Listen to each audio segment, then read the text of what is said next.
Hello again, everybody, and welcome live to the campus of Oklahoma Baptist University in Shawnee and Crane Family Stadium at the Hurt Athletic Complex for the annual play in the 2024 version of the Oklahoma Coaches Association All-State Football Games. I'm Tom Miller along with Scott Wanich. Tyler and Mark completed our crew tonight. Glad to have you along as the summer of Squirtle comes to an end tonight with the playing of the OCA All-State Football Games, something that we are very, very pleased to be a part of this year here on Squirtle. And One Dog, it's kind of a little bit of a fall camp for you and I. About a month from now, we'll be in Russellville, Arkansas with Oklahoma Baptist football on the radio. But tonight, we get a little dress rehearsal with some of the best for the state going at it. Yeah, and it happens to be on our home field with the Bison right here at OBU. Just absolutely amazing. Oklahoma Baptist will be at Arkansas Tech, but great athletes all across the state. You know, generally on the east side is where all the events are, and this is about the farthest west. I think they want to host something here in Shawnee. You know, when you look at these two teams, they're obviously very talented young men. Most of them are very, very good academically and certainly off the field as well. But when you accept the honor of being an All-Stater, you're not only doing it for yourself, your high school program, but you're doing it for the community as well. You put those pads on one final time, and you're taking the fields for a lot of people.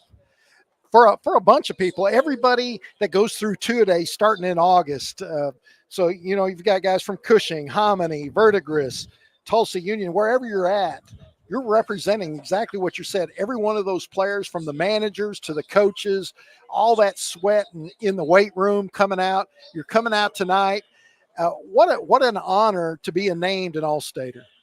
Obviously, a lot of firepower, one of which we'll watch is quarterback Clayton Creasy from Jones. He is committed to Central Oklahoma. He threw for 5,800 career yards, 51 touchdowns, and 25 interceptions in his career.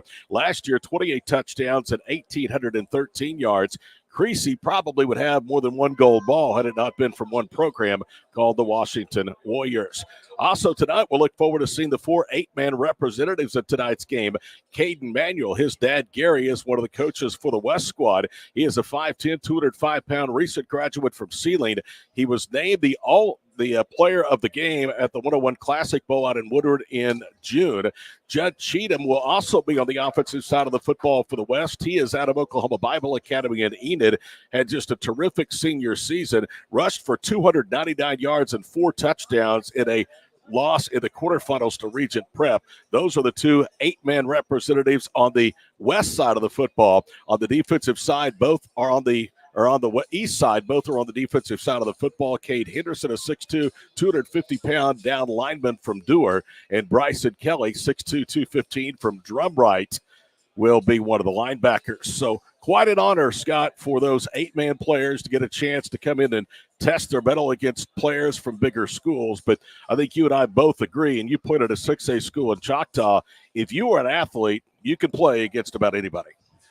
No doubt about it. And how about the crowd tonight? Here on the west side, the shady side, of course, of the stadium is full. I mean, jam-packed. You've got a good crowd on the east side just looking straight into the setting sun. But all those introductions, the honors, the parents, the family, as you aforementioned, you know, what an honor, who you're representing. You got class all the way through the state of Oklahoma. Yep, from 8-man all the way to 6A representatives. But a lot of these rosters really are comprised from schools 2A, 3A, and 4A, and some from 5A and 6A as well. The captains are making their way to midfield. We'll read the coin toss here momentarily. The coaching staff for 2024, the OCA All-State Football Game at Shawnee. From Muskogee High School, Kenneth Thornton is the head coach for the East squad. Kyle Fay from Cushing, Forrest Mazie from McAllister, and Ray Dancy from Tulsa Union are on the coaching staff as well. The West coaching staff is headed up by Dibble head man Richard Norman. He's assisted by Gary Manuel of Sealing, Adam Castro of Elgin, and Matthew Black of Millwood. The umpiring crew meeting with the captains. There are 2 for the West or East squad and 3 for the West. The West is the visitors tonight. They will wear the red and white. The East will be on the near side and wear the blue and white uniforms. We'll take a break and we'll be back with the opening kickoff of the 24 edition of the OCA All-State Football Game from Shawnee. It's presented tonight by Squirtle. It's not just a metal building. It's Indico Metals.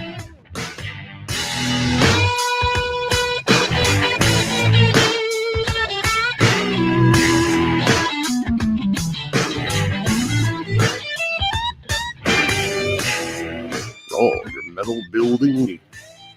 Indico Metals. It's not just a metal building. It's Indico Metals.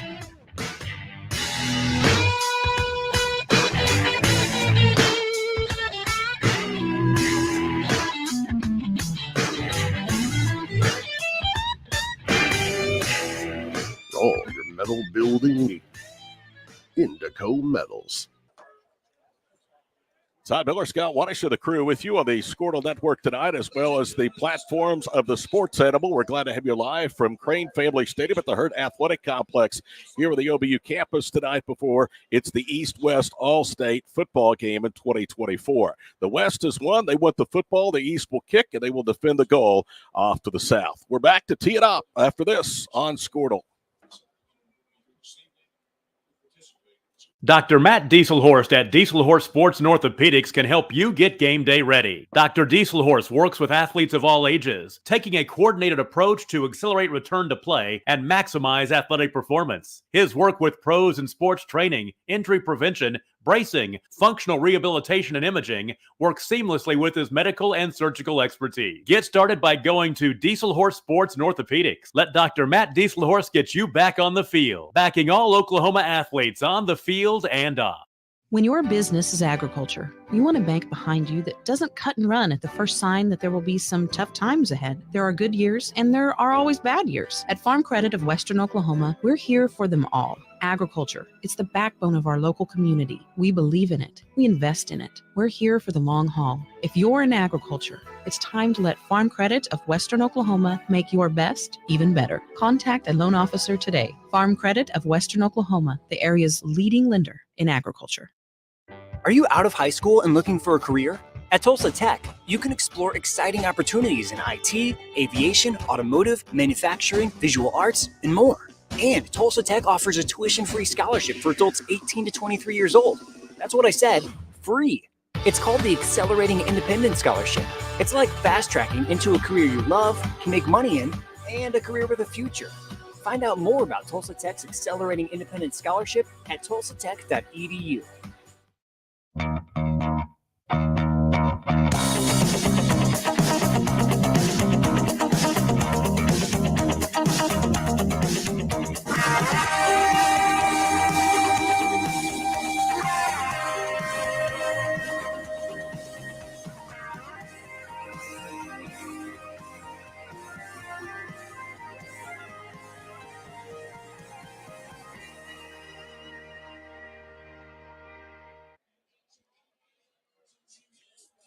Ready to tee it up here from Crane Family Stadium at the Hurt Athletic Complex of the Oklahoma Baptist campus at Shawnee. Todd Miller, Scott Wanish, Tyler, and Mark producing and shooting the video tonight for our broadcast. And a big thank you to our entire Squirtle crew for the hard work they put in this week. It's been the first time that Squirtle has been a part of the week-long festivities by the Oklahoma Coaches Association.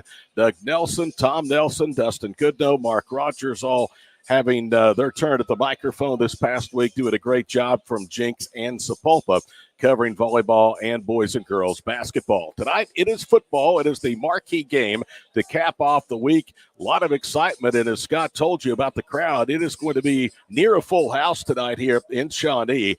The first seats to go were the seats directly down below us, the green chairback reserve section, and then it filled in nicely with the sun to the back of the west side, and that east side is at least three-quarters full as we get ready for kickoff. The kicker tonight for the East squad will be number 18, Jackson Worley, 6'2", 200 pounds from Kiefer. And he will kick it away. The West will have three deep return men, including one of the 4 8-man All-Staters involved in this game, Judd Cheatham from OBA in Enid. Cheatham, we saw him in Miami last month at the 8-man All-Star game, but he was really not much of a factor, came out on the opening series and did not play again. Here we go. Worley's kickoff is a short end-over-end kick. It hits at the 15, rolls out of bounds as Cheatham on the near side was the closest in pursuit. So it'll be a penalty and a first down upcoming for the West. We'll see who they start with at quarterback. It'll either be Cade Gilbert from Marlow, Caden Manuel from Sealing, or, as we told you, Clayton Creasy from Jones. You know, the last few days here in Oklahoma, there's been zero wind at all. It just, I'd say maybe 6 or 7 miles per hour coming out of the east, kind of blowing in our face a little bit, but I don't think it's going to make much of a difference on the football. Line of scrimmage is at the 35-yard line. It is the 8-man All-Stater. Caden Manuel gets the start as they split the backs to each side. It's a 4-man defensive front for the East. Manuel takes to the air, tosses into the backfield. The ball is caught. And with blocks, that's Matt Lund from Elgin High School, who will be calling Oklahoma Baptist home beginning of the fall. And Lund is right at the first down marker, where he was knocked out of the 45 by Jackson Worley. Matt Lund just on a little simple wheel route. Nobody covers him. The linebacker's there just a little bit late. Ball just leads Lund perfectly, goes uphill running or downhill running for the first down. Aiden Kimberlin, who was a late week addition from Alva, the Goldbug is split to the near side. 2 receivers to the far side. They'll go with a pistol formation from the 45-yard line. The West moving into the breeze tonight. Quick throw out right. Kimberlin has the catch on a little down and back as he made the reception at the East 48-yard line. That's going to be a gain of almost 7, and second down and short upcoming for Caden Manuel and company. Boy, Caden Manuel, he just wants to throw the ball. I don't know if he told the coaches that or what, just straight out of the shotgun, just passing on the first 2 downs. Caden Manuel will likely see time on this field eventually in his collegiate career. He is signed with OBU's rival, Southern Nazarene. They hand it off to Malachi Nicholson, who had it dislodged from him, and it's recovered by the East. Eric Stevenson from Perkins Tryon, who's headed for Emporia State. 6 foot, 240 pounds, recovered the ball as Nicholson just never got a clean handoff. But what happened to break up the play? Vernon Pepakataya got through the first, right past the center, through the A gap. That just broke up the whole offensive play, and then they had the fumble on the miss handoff. First down and 10, so the turnover thwarts a good drive by the West. The East takes the field for the first time from midfield. They fake a reverse. Now they give it straight off to Marco Smith from Sapulpa, and look at the pursuit to the football as he is gang tackled, and one of the first back there was, I believe, Brock Johnson. Brock Johnson it was. Brock Johnson, on the interior lineman, did not go for that fake on those reverses, just stayed, and the running back just runs right into him. Loss of 2 for Marco Smith, the 5'8", 185-pound running back from Sapulpa. Luke Milligan from Lincoln Christian is the starter at quarterback. Luke turns and he'll hand it off again to Smith behind right guard. He gets one of the 2 lost back of the previous play and is tackled at the 49, so to bring up third down and 11. Kingston Tito, who is a really good player out of Class 5A Lawton Eisenhower, was one of the defenders to get there first. Yeah, it's just difficult for an all-star team to get in that offensive line, pick up the right assignments as the West is just cutting through all the gaps. Raylan Danzy from Tulsa Union is flanked to the near side. They have 2 receivers both ways. Out of the shotgun on third down and 11, it's Lincoln Christian signal caller Luke Milligan. The pocket holds. Now he runs right. He pulls up. He's in trouble and is going to have to tuck it and get what he can. That's a yard to midfield. So they get the 2 lost back on first down, and it's 4th down and 10, and we will see Worley punt for the first time tonight with the wind to his back. Well, Luke Milligan did a good job initially. Brock Johnson had penetration. So what Milligan did was step inside the defensive end, Johnson, and get out. But he didn't run upfield. He just was looking downfield, and then the pursuit got caught up to him. Worley in punt formation back at his own 38-yard line. No score, each team with a possession with under 9.5 minutes to go in the opening quarter here from Crane Family Stadium at the Herd Athletic Complex on an all-state Friday night here on Squirtle. Snap comes back. Special teams sometimes can be an adventure at all-state games. Worley steps up, now boots it away. It's a good kick, and a fair catch is made at the 10-yard line. On the receiving end of that punt was Braylon Adoma, and he had nowhere to go but to wave the arm and concede the fair catch. Very good punt of 40 yards for Worley. Well, Worley had to dodge a would-be blocker that was going to block the punt. he had to pull the football down, sidestepped, and that was a good kick for under those circumstances. 9:09 to play here in quarter number one. Manuel, who led the first drive, is out. Clayton Creasy from Jones, a UCO commit, is in there in a pistol formation. He claps his hands. He turns and hands it off to Lund, running left. Matt trying to get to the corner, manages to get across the 15-yard line, and he tiptoes out to the 16, a gain of 6. It'll be interesting to see how much Lund plays in all this year at OBU. Going into the fall, running back is going to be a little bit of a concern for the Bison. Well, Clayton Creasy in there from Jones, almost another missed handoff to Lund. Lund grabbed that football from Creasy up on his right shoulder pad, had to pull that down. 8:41 in county to play. Scoreless first quarter from Shawnee. Second down and 4 at the 16. Back to throw is Creasy. He's got a gun. He airs it out. He's got a receiver wide open. That's his teammate from Jones, Braylon Scott, who hauls it in. And out of bounds he goes at the 46-yard line. A pass completion of 30. Jones to Jones, Creasy to Braden Scott. Nice play design. You have two wide receivers on the left side, one just outside the hash.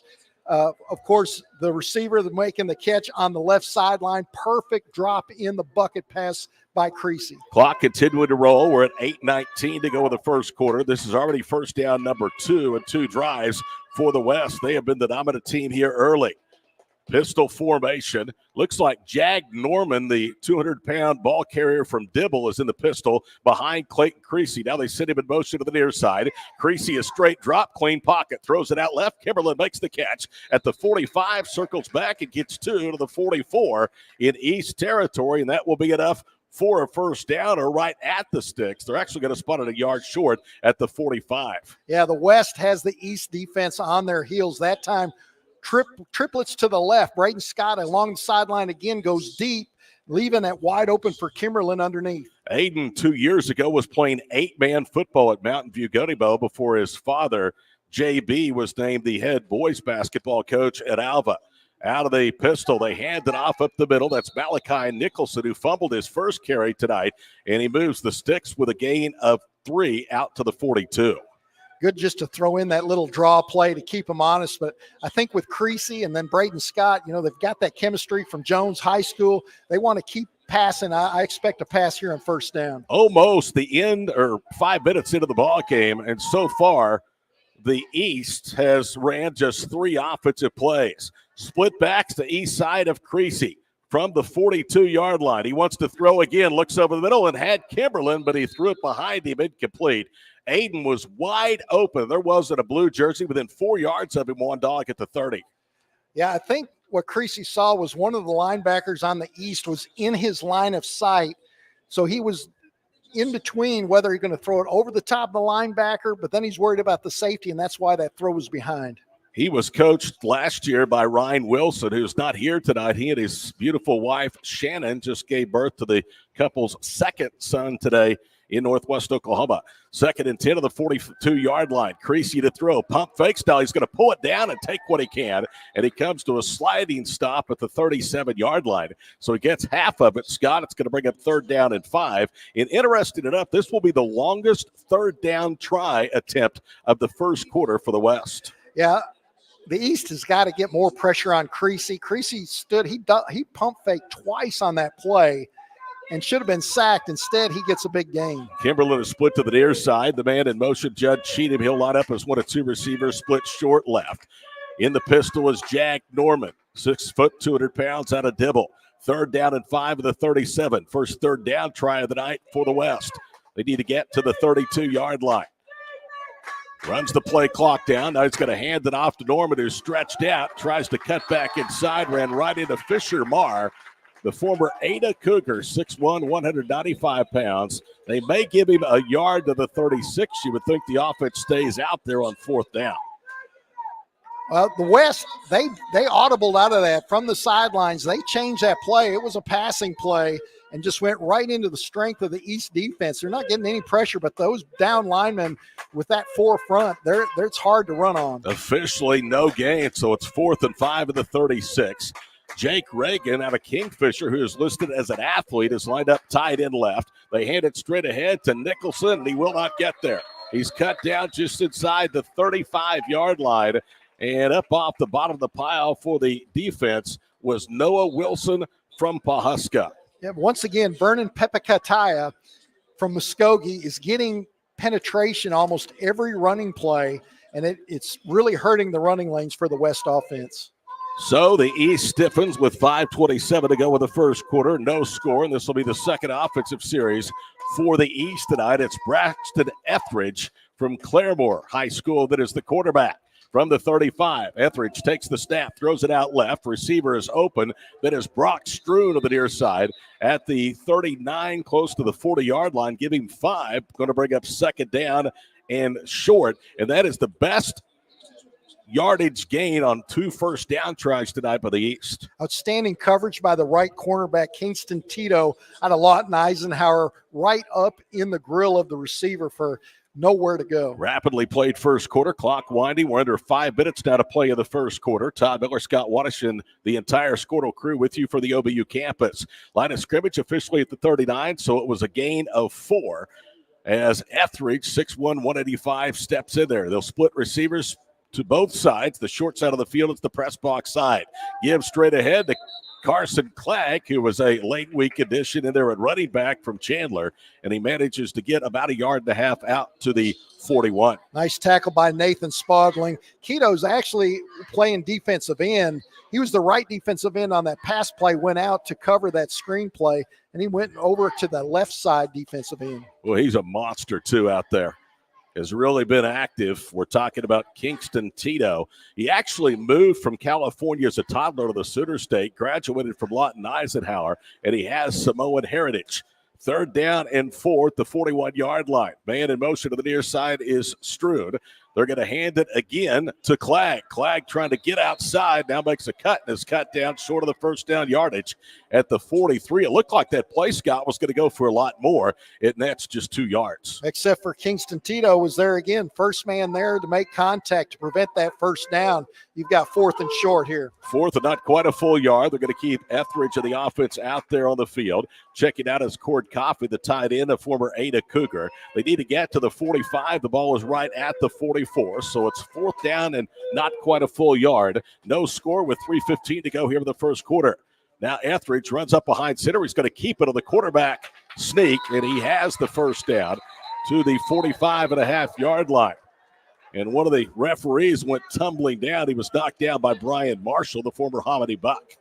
Well, you have Reed Williams, 6'4", 275 pounds on the offensive line out of Concord, just shoving back, pushing the defense back, making that an easy first down for the quarterback. Marshall was doing a little bit of jawing with the corner that time. Nate Benford, 6'1", 180, and a graduate of Guthrie. What a great team Guthrie had. What a terrific defense the Blue Jays had in 2023. From the 46, it's first down number 1 for the East. Rolling left is Etheridge. He's under duress, and down he goes. They got him at the 41-yard line, and it was first Nathan Spalding, the state champion from Washington High School, that will get credit for the sack. Good job by Spalding, weaving through the offensive line and then just finally grabbing the ball carrier by the jersey with his right hand, pulling him to the turf. 2.5 minutes to play. Opening quarter from Shawnee. Jack Ryan Whitfield from Broken Bow was into the ball game, a 6'1", 180-pound wide receiver. He's going to line up to the near side. And he'll be split this way with Dancy from Tulsa Union. Wide to the far side is Victory Christian graduate Michael Doctor. Brian Marshall will split that way as well. No tight ends. Now they're going to move Clagg from the left to the right of the formation. And as the play clock was winding down, we're getting at our first timeout of the opening quarter, taken by the East. We'll step aside with 2:05 to play in the first 12-minute session. No score from OBU and Shawnee and the OCA All-State football game on Squirtle. What would you do if you only had one life to live? Well, that's kind of how this whole thing works.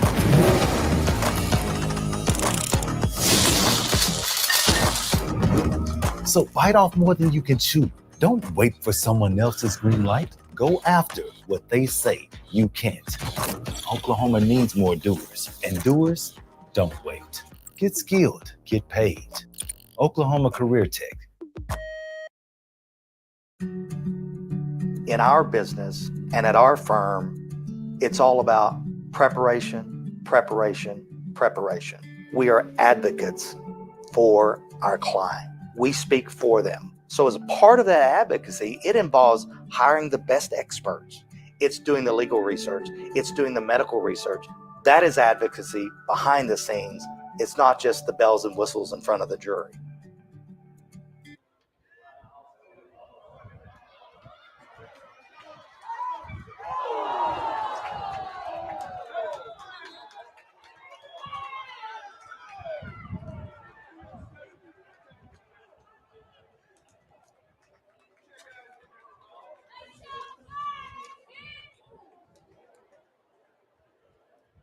Out of the timeout, they run a reverse. They hand it off to Whitfield. He circles all the way back to the 30, running right. He'll come left, gets a block, and they just took out Nathan Spalding. And at the end of the play, Whitfield ends up picking up 3 yards to the 44-yard line. Actually, he's going to lose a couple of yards. It's going to be 3rd down and about 17. And how about that almost nothing win? He's got to be 12-15, just coming right in the press box right now. I'm sure on a sweltering summer evening, those athletes out there are probably pretty appreciative for the cool breeze. On 3rd down, it's a play action pass. Etheridge to throw, near side, wide open is Clegg. At midfield, Clegg to the 45, submarines down, and I think he's got it up for the first down on the 43-yard line.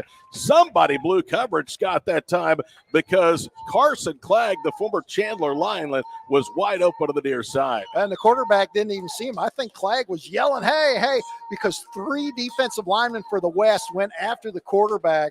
And then at the last second, looking just a lob heave over the top of those 3. Like you said, not one of them went with Clegg. He's starting to get some traction offensively. They picked up back-to-back 3rd down conversions of this drive. And for the first time, or the second time in as many drives, they're into the West, into the field from the 43 after the catch and run by Clegg.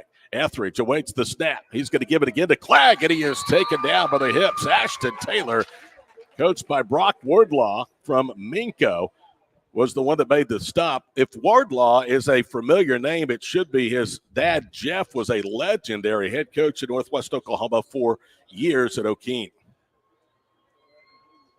Loss of 2 brings up 2nd down and 12.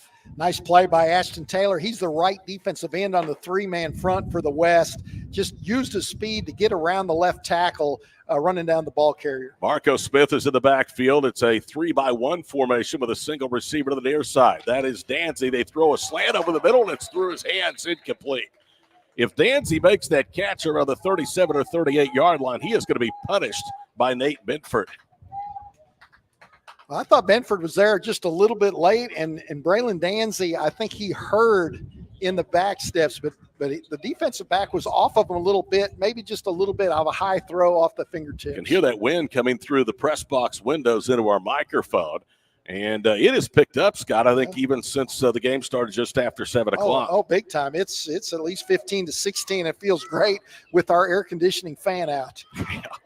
3rd down and 12 for the East at the West 45. They'll motion a man. Smith to the near side. Etheridge under pressure. Sets up a little screen to Doctor. Behind the line of scrimmage, he makes the catch. Now runs forward to the 40 and down to the 37-yard line.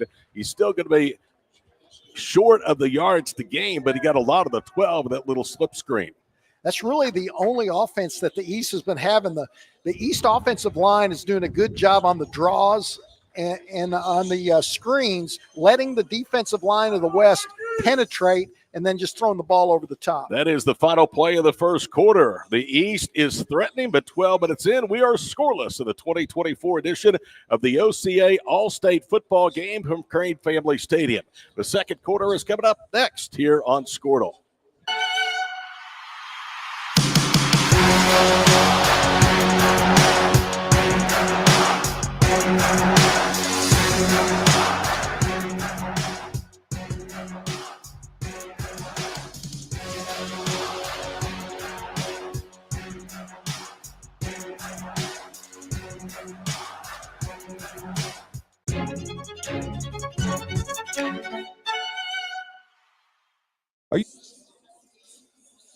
Todd Miller, Scott Wanish, Tyler Kerr, and Mark Parrott, the crew with you tonight from Shawnee. We're glad to have you along here on Squirtle. And it's been kind of a game in which both teams, one dog, have exchanged punches. The West ran 11 of the game's first 14 plays. Since then, the East has run the last 11, including the final 5:27 off the clock, and now have a manageable 4th and 7 at the West 37-yard line to start the second. Yeah, like I was talking about going into the break, the West's offense has been positive on the draw plays and the screen plays, letting the defensive line go. If some of those defensive linemen for the East will just stay home, it's going to be hard moving for the West. Here we go, 4th down. Back to throw again is Etheridge. He throws on the run, and the ball is intercepted at the 16-yard line, out to the 20, circling back to the 16, and then finally he is going to be tackled at the 10 as the ball comes out before the tackle. And let's see who has it. I think the West may have retained possession. Well, Braylon Adama is the one with the interception, and his forward progress I thought was stopped when he fumbled and threw that ball, went forward. The back judge had made no whistle. Yeah, I said at one point he was stopped, and then all of a sudden the ball came out. They called it a live ball. But nice interception. He really did jump in the route. Yeah, Braylon Adama, that was an easy interception. He just stepped right up and went in there. The defensive line for the West that time, they stayed back, and the Blue just went over the top. Well, I'll tell you, they're going to say that the East recovered it, so an exchange of turnovers, and it's 1st down and goal to go now for Etheridge and company. Inside the 15, they'll hand it off to Smith with a little bit of a seam, and it closes quickly. He's tackled to the 11. I stand incorrected. The line of scrimmage was at the 13, so it wasn't 1st down and goal to go. Nice hit by linebacker Jace Hunt out of Marlowe, just stepping up in the hole, stopping that play after 2 yards. We had a chance to see Hunt, a 202-pound warrior out there on the defensive side of the football as well as the offensive side this past year on Squirtle's Game of the Week when we traveled down to Sulphur for the Bulldogs and the Outlaws of the key Class 3A district showdown. 2nd and 8 at the 11-yard line. Smith, who carried on 1st down, remains out there. Dancy starts the motion from left to right on the formation. The snap comes back. Now Etheridge fakes the handoff. He's going to throw it back. He's got Smith wide open, and then he is punished at about the 5-yard line. That ball was a dying duck, and I'll tell you, he was very lucky, Scott, that they did not jump that route and perhaps take it all the way back the other way for a touchdown. Well, it was play action by the East once again. So on the handoff, everybody's coming in on the defense, just up or overplaying. So there's nobody back there on that wide receiver. And he, like you said, he threw it up for grabs, and that's the reason why it was completed. He needed 8, and he got just that. 1st and goal to go at the 3-yard line with under 10 minutes to go here in the first half. And the East tried to strike first. After an exchange of possession, a double turnover put the ball at the 13-yard line. Dancy moving from left to right, lines up as a tight end on the near side. They hand it off as that goes to, I believe, Carson Clagg, and he was met hard and dropped for no gain. By Jace Hunt again. Hunt just jumps right up in the hole. He's not scared of anything, blocking the hole, hard hit. Once Hunt hits one of those running backs, there's no more forward progress. Flag is out. Smith is in. Etheridge, you can see, coming from the near side with the play. On 2nd down and goal to go. The line of scrimmage is at the 2, so Clagg got a yard. Split to the far side is Whitfield along with Dancy. They're going to line up trips that way as Michael Doctor is going to line up to the left side of the formation. Smith is in the backfield, offset to the right of Braxton Etheridge from the 2-yard line. 2nd and goal to go. The give straight ahead to Smith, and he's in for the touchdown. Nice delay again by the East, just freezing those linemen.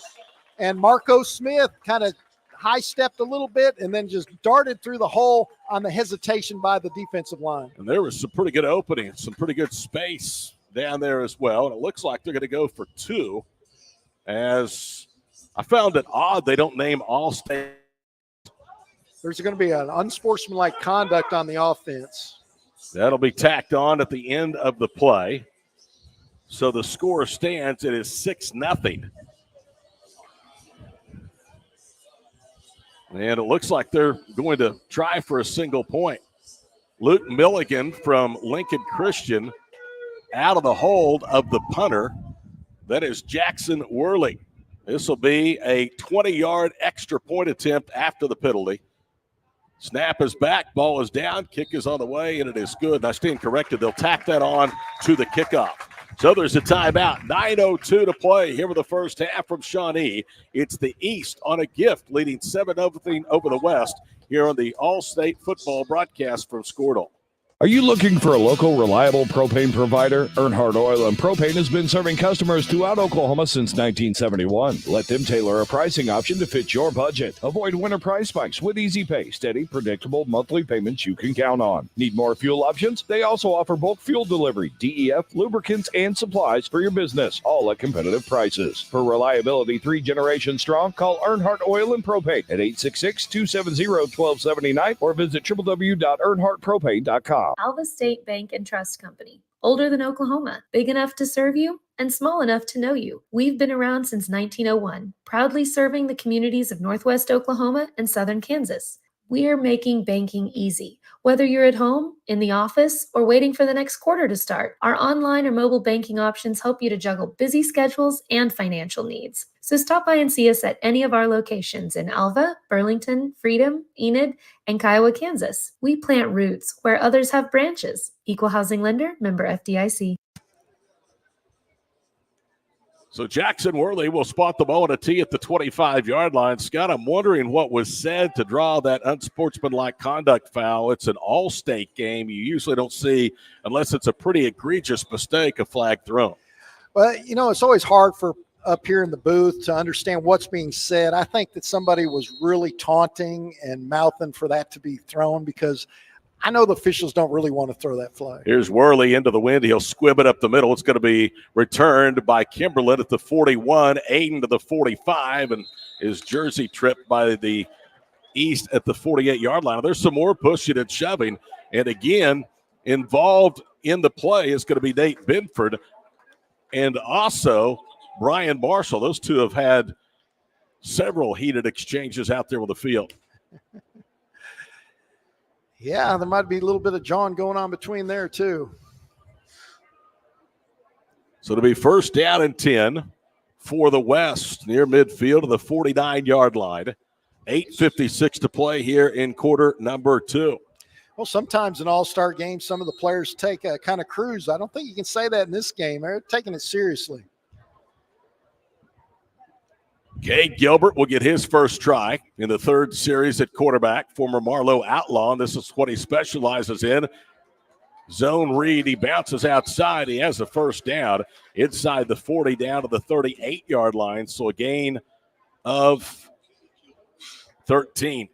Nice seal block on the right side to keep the linebackers in, to get that outside lane running for the quarterback, and a good lead block as well by running back Jake Norman. He didn't really hit a bunch of people, but he ran a lot of interference, allowing for that big gain. Manuel and Creasy will throw it. Gilbert's more of a runner. We saw him get 13 on his first play from scrimmage tonight from the 38. This time he will hand it off to Norman in the backfield that he has dropped at the 41-yard line. They were able to get penetration again. There were 3 blue jerseys right around Jag Norman. Jackson Rhodes did a great job just staying in between, did not go for that fake. Stood one step behind, pulled the runner down for a loss. Loss of 3 back to the 41-yard line. 8 minutes exactly to play here with the first half. You see the score on your screen, 7-0 the East after a West fumble on an interception. Set him up with a short field of the 13. Pistol look. Lund is out there as the running back. They'll toss it out left, and the ball is caught that time by Isaiah Burris. He makes a quick turn out right, and boom, down he goes at the 32-yard line. He took a big-time hit from Cade Henderson, who says, 8-man what? As he just lowered the boom and shows that small-town kids can play too. Well, Jackson Rhodes out of Woodland had the coverage on Isaiah Burris on that just square out, but he was just giving way too much cushion on Burris, giving him 4 or 5 yards, so that made it easy for Burris to get 6 yards. Third down, a long 3 or a short 4 from the 32-yard line. They need to get just near the 28. So they're in 2-down territory, trailing 7-0. Pistol formation, line of the backfield. They're going to give it to the future OBU Bison. He gets out of an ankle tackle, trying to get out left, and he's undercut. Really good play that time. Coming up to make the stop was Jackson Woods from Hominy in the backfield. Well, that play was broken up by Caleb Jobe out of Kansas. He got the penetration to stretch that play way back in the backfield forcing this fourth down. Tell you what, I'm impressed with Lund, the way he runs north-south. When he get those shoulders square, he's got a chance to be a good one at the Division II level. Tight end lined up left. That is Noah McDoulet, the 6'5", 205-pound graduate from Tuttle. 3 receivers ride right. Back to throw is Gilbert on fourth down. Eludes the pressure, throws, and it's knocked back in his face, incomplete. Nice play by Draven Gregg, right in the face of Gilbert, up. That ball hits him like right by the elbow, deflects that play. Terrific play by the former Ironhead from Eufaula High School. So the East defense has given up yards, one dog, but they have stiffened when they've needed to. 2 fumble recoveries, and 2 times they have turned the West away on downs. Yeah, I thought the last time the West got away from the momentum when Creasy was quarterback, he was just picking them apart down the sideline, up the middle of the field with good passes, and then started throwing in too many running plays. I didn't think the East had an answer. I want to see the East have to stop that passing game before you start running. From the 34-yard line, the East leading 7-0 takes over.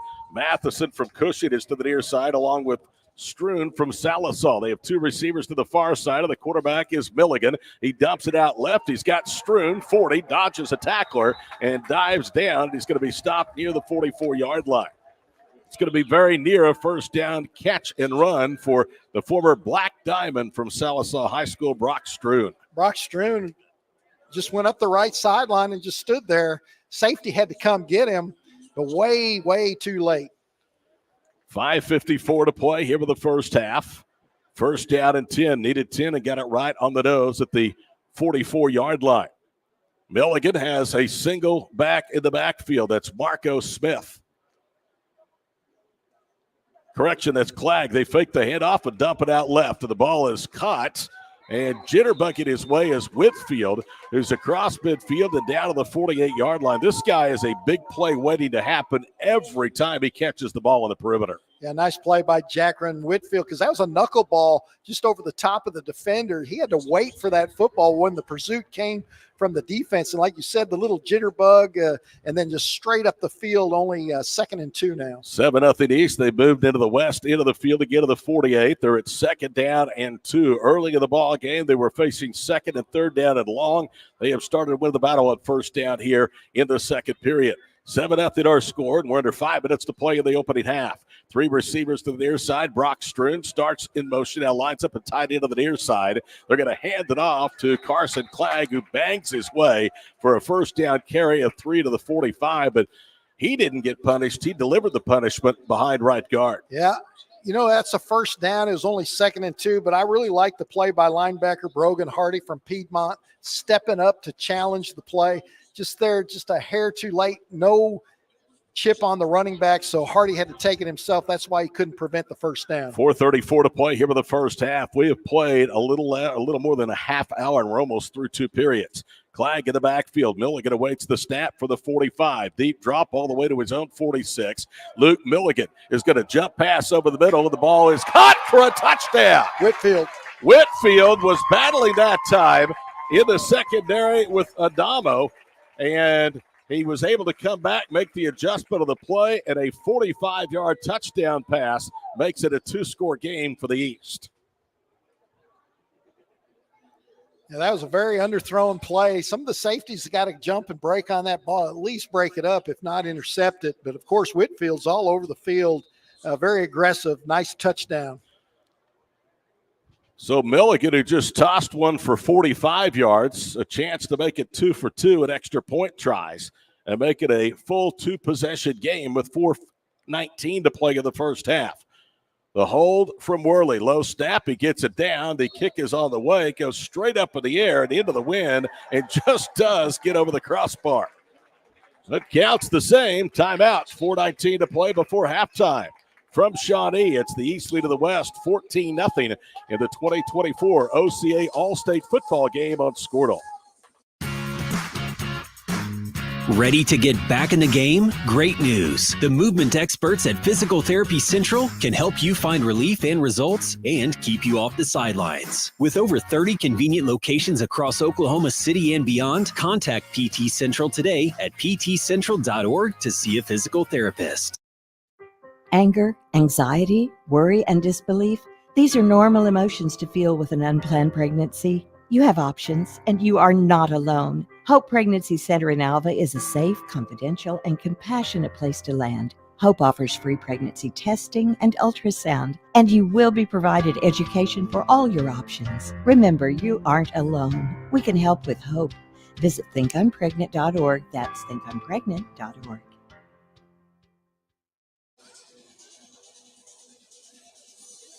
For play, 66 yards the drive. Milligan to Whitfield for 45. And all of a sudden, the East has broken this game open. They're out to a 2-score lead. And Jackson Worley, the 6'2", 200-pound kicker from Kiefer, they had a great year in Class 2A. Will put the ball on the tee at the 25 and boot it away. He squibbed it into the wind the last time. Let's see if he does it again. This time it's a high pooch kick to the near side, and it will go out of bounds, but not before the ball was actually caught inbounds by Adama. He was going to let the ball go out of bounds, Scott, and it looked like your wedge shot. Instead of going right, it bounced straight up in the air, and he had no option but to cover it. Well, he didn't have to touch it. He just decided to catch it before it hit. He was actually standing out of bounds on the catch. So, but nonetheless, good field possession for the West at the 32-yard line. Well, they need a drive going into the halftime. Matt Lund is back out there. He was the 5A2 District Player of the Year. Caden Manuel, the 8-man Player of the Year, as the quarterback. First time we've seen him since series number 1. He fakes the handoff. He rolls right. Look at the time. Now he's going to break down. He's going to have to run. Throws on the run, but the ball incomplete. And he may have hit Bryce Kelly that time, a former 8-man player out there at linebacker. Well, how about Eric Stevenson from Perkins Tryon? He's out there one-on-one with Caden Manuel, not letting Manuel go any side of him. And then he's right in his face where there's no passing lane for Manuel. Great play by Stevenson. Garen Higgins, whose dad, Gary Higgins, was one of the Hall of Fame inductees to start All-State Week, actually has signed Eric Stevenson. He's got a good one coming out of Perkins Tryon. 2nd and 10 for Manuel and company. They're going to motion Nicholson out of the backfield. It's a 0 set. Manuel on 2nd and 10 throws it out. Ball underthrown, but it's caught. Nicholson to the 40, and then he's shoved from behind. And down he goes at the 41-yard line. He gets 9 after the push. And 3rd down at about a yard coming up. However, there is a yellow flag of the field back near the line of scrimmage, or back behind the line of scrimmage where Manuel was being pressured. Fisher Marr out of Ada is the one with the tackle. Been a pretty cleanly played first half thus far. With 3:59 to play here with the opening half, this will only be our 2nd penalty. And still waiting to see what the infraction is. Draven Gregg, who had a big play defensively on the last series, is going to check in. Did you catch that? I think it's another unsportsmanlike conduct on the offense going back. Well, that's a killer. Instead of 3rd and a yard, now you're going to get 2nd down over, and the line of scrimmage is going to be back at the 27-yard line. It'll actually be 3rd down because it was a penalty after the play.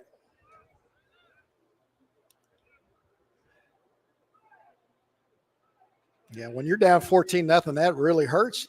The West has been doing a great job with all the quarterbacks thrown, especially Creasy out of Jones in the passing game. Good job by Manuel. Okay, they gave him the 1st down, and now they're showing 1st down at the 27-yard line. Yeah, it was a dead ball, unsportsmanlike conduct foul, 1st down, then move it back 15. All right, Nicholson motions to the far side, empty set for Caden Manuel. He drops inside the 20.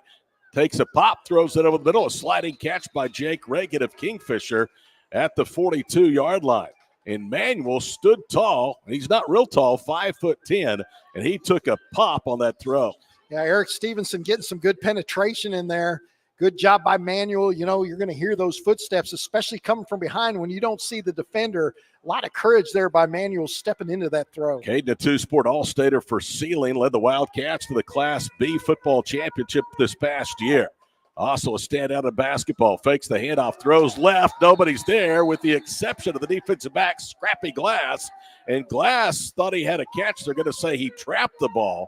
And fortunately for Manuel, he just barely underthrew that because somebody didn't run the right route or Manuel didn't read the play right. Well, I thought Caden Manuel rushed himself on that play when he had time. The previous play was Stevenson breathing down his neck.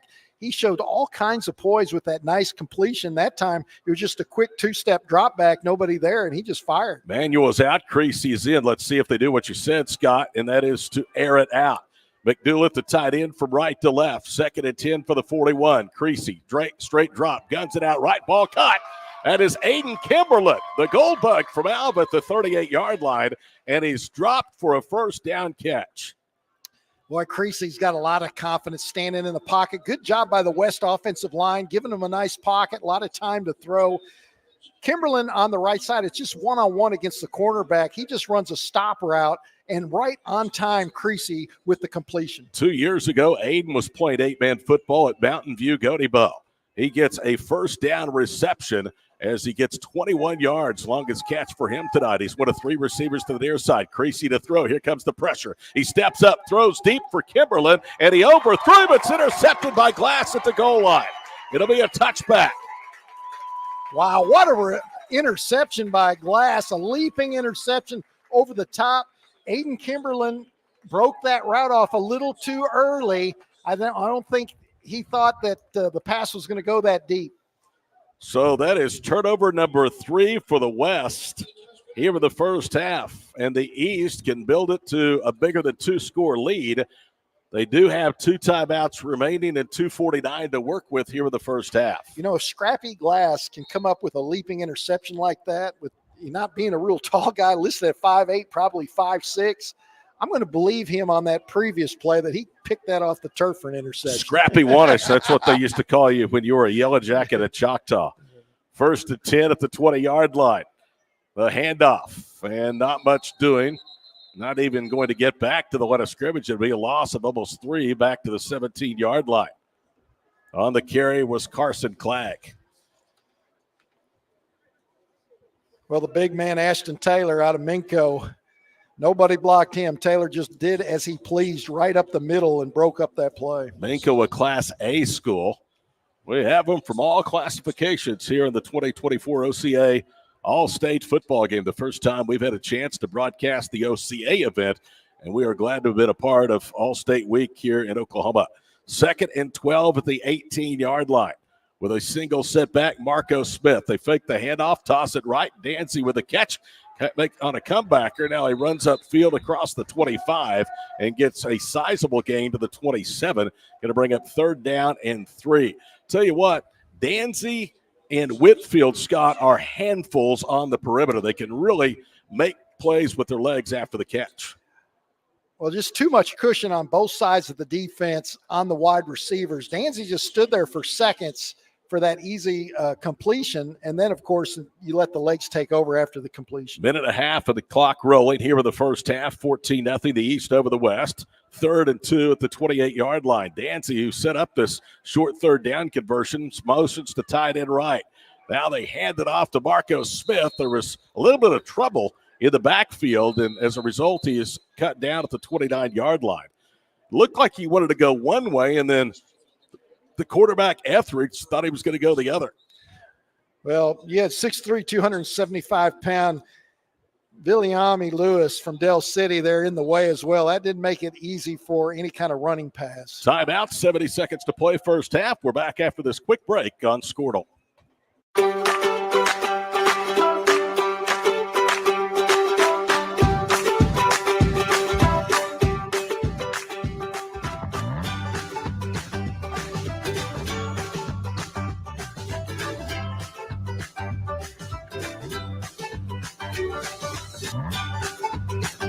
Stream with Oklahoma's #1 high school streaming service, Squirtle.tv. Find out more at Squirtle.com/stream.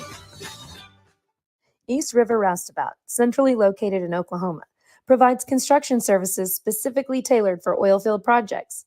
Our team consists of highly skilled, experienced professionals who offer a wide range of services in construction, maintenance, and operations, focusing on both upstream and midstream sectors.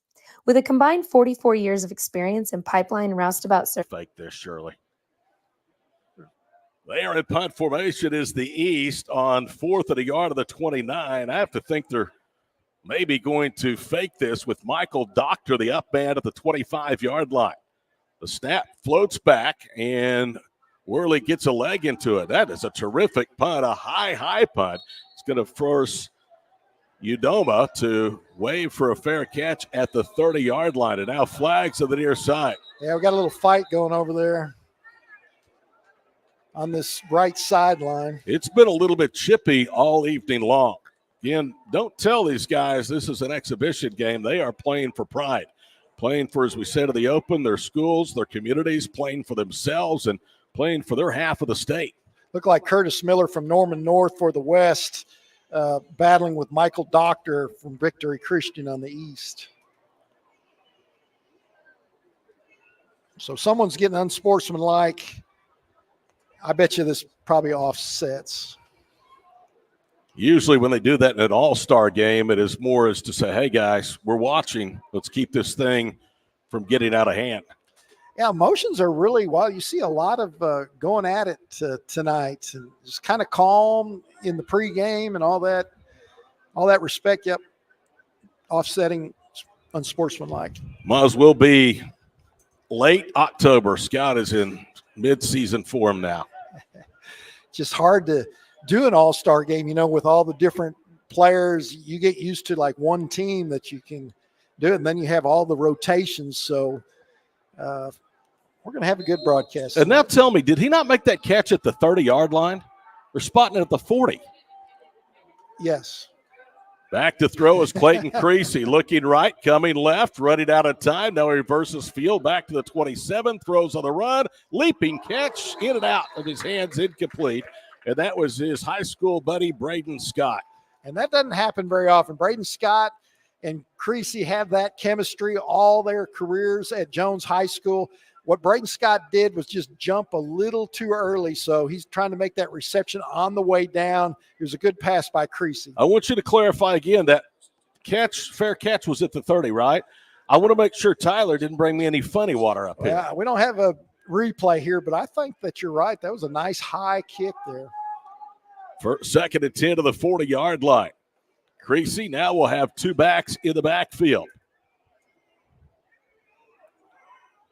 Two receivers right, one to the near side. The play clock, still plenty of time. Now he sends Lund in motion, slaps his hands, gets the exchange for the 32, throws it out right for Lund, who makes a good adjustment of the ball. Now he tries to make a cut left, and Lund dives down near the 44-yard line. Somehow he picked up 4 when he was hemmed into that far sideline. It's going to bring up 3rd down and 6.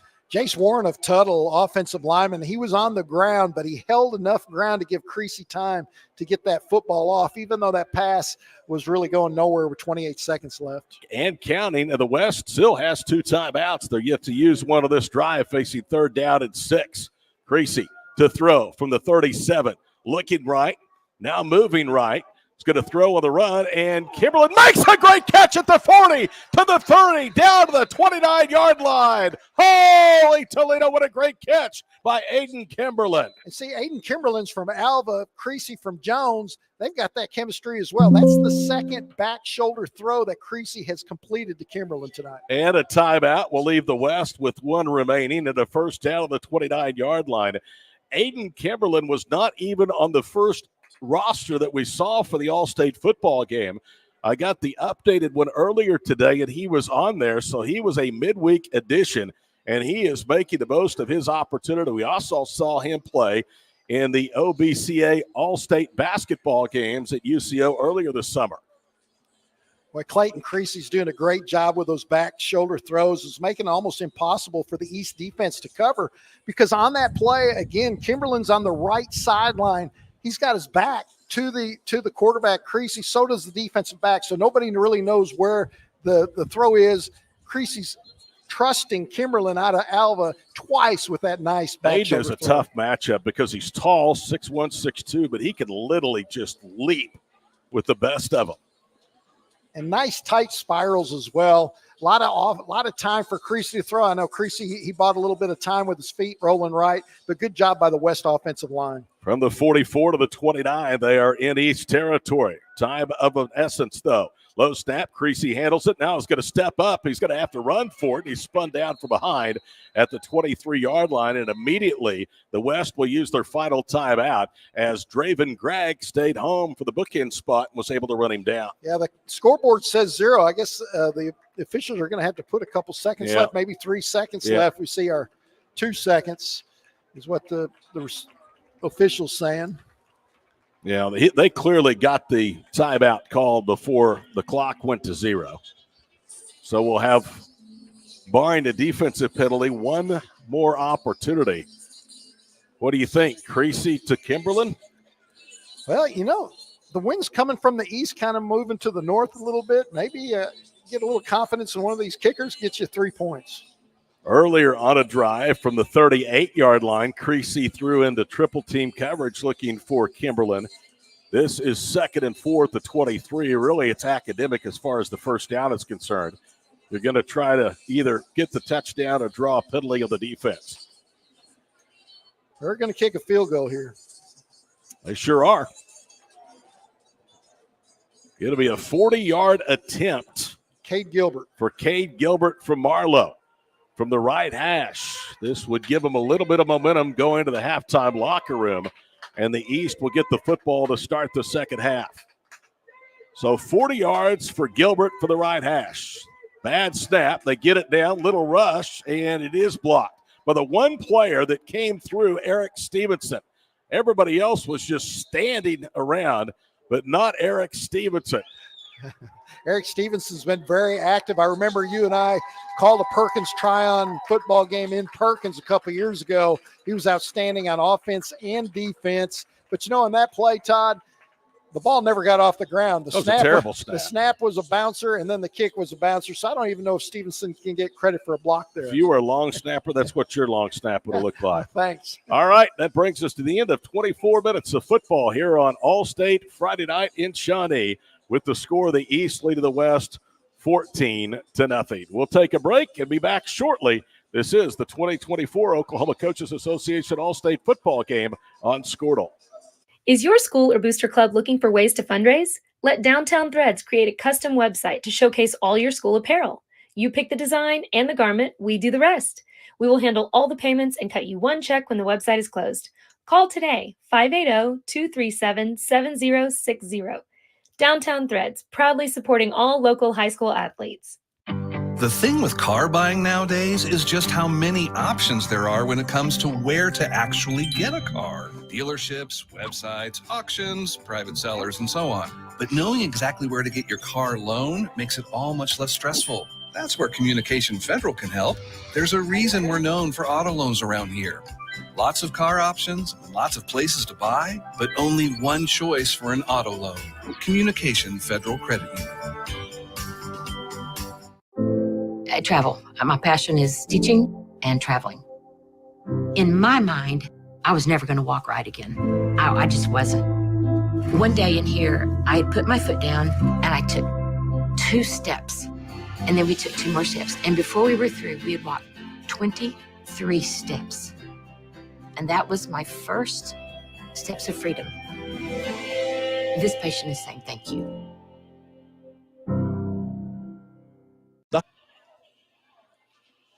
Todd Miller, Scott Wattis, the Squirtle crew with you here on the campus of Oklahoma Baptist University at Shawnee. It was a warm start. It is cooling down as the sun sets. The wind has picked up just a little bit, and so too has the tempo for the East offense, Scott. After, again, they only ran 3 of the game's first 14 plays. They have had an 11-play drive. They've had a 4-play scoring drive, and their defense has given up yards but been able to tread away the West. Well, yeah, that huge interception by Scrappy. I mean, Scrappy listed at 5'8", 5'6". What an interception. I thought Kimberlin broke that route off just a little short because I thought it was a good pass by Creasy. Creasy's got a lot of yards racking up through the air, and the East's got to be concerned about that. But I tell you, when you have a 14-point lead, you just chew up some of that clock. The East can hang on for victory here. Our old friend Dan Gregory from Southern Arkansas Radio liked our picture on Facebook and said, thanks for rubbing it in because we're downstairs. Of course, the visitors are up on top of the press box. He goes, maybe we need to trade places on October the 10th. Perhaps we can do that if the weather's nice. Well, we take care of old Dan Gregory when he comes to Shawnee, give him food and all kinds of stuff. But every once in a while, you got to go up on the roof. 14-0, the East on top of the West here at the OCA All-State football game. We'll take a break and be back shortly here from Shawnee on Squirtle. The High Plains Insurance Agency takes pride in keeping up with many changes in the crop insurance industry and keeping their insurers informed of these changes. The goal is to help each farmer customize their crop insurance to meet their needs. Thanks for your continued business. And remember, call Amy, Carissa, or Danny at High Plains Insurance in Medford and Loyal at 580-395-2447 or toll free at 1-800-346-4056 for a quote today. For more than a century, you have made St. Mary's your healthcare choice. It might be our dedication, compassion, and skill, or the personalized patient experience. Perhaps it is our award-winning, high-quality care. Whatever your reason, you trust St. Mary's will offer advanced technology and comprehensive care close to home. Learn more about our services at stmarysregional.com. Day in and day out, you're committed. Every practice, every training, every game, every meet, you put in the work. Your fans may not see it, but you do. You have a story to tell, a personal brand, a career to launch, and an audience to connect with. Take control of your story with Athleon.co. You're doing the work. You deserve to benefit from it. This is Game Time. Neptune Game Time creates a high-energy game day atmosphere that your players and fans will love. Every song in our database is 100% lyric safe, which means you can stop screening music for good. Game Time also provides custom messaging to help you promote your upcoming events, concessions, and event-specific announcements. And it gives you the opportunity to sell sponsorships on your station that will generate revenue for your athletic department. Amp up your game day with Game Time. For over a century, Sooner Plains Ag has been at the heart of our communities. Sooner Plains Ag is proud to support all area students and athletes from their hometowns and yours. Sooner Plains Ag is ready to service your grain, fertilizer, and farm supply needs. You can also fill up at one of their 2 convenience stores in Fairview and Mino. Sooner Plains Ag is honored to serve their member owners in their 4-county area for more than 100 years. Sooner Plains Ag, farmers helping farmers. It's that simple. Why be a ranger? At Northwestern, with small classes, you can be seen. With over 40 programs from business to nursing, you can be career-driven. With a campus home away from home, you can be independent. With over half our students graduating without student loans, you can be debt-free. And with a mosaic of cultures, you can be you. Northwestern, success lives here.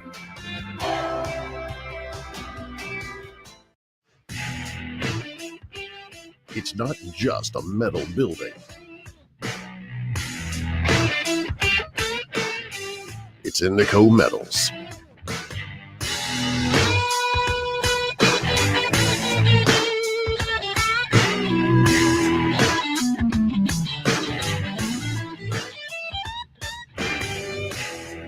Oh, your metal building, Indico Metals.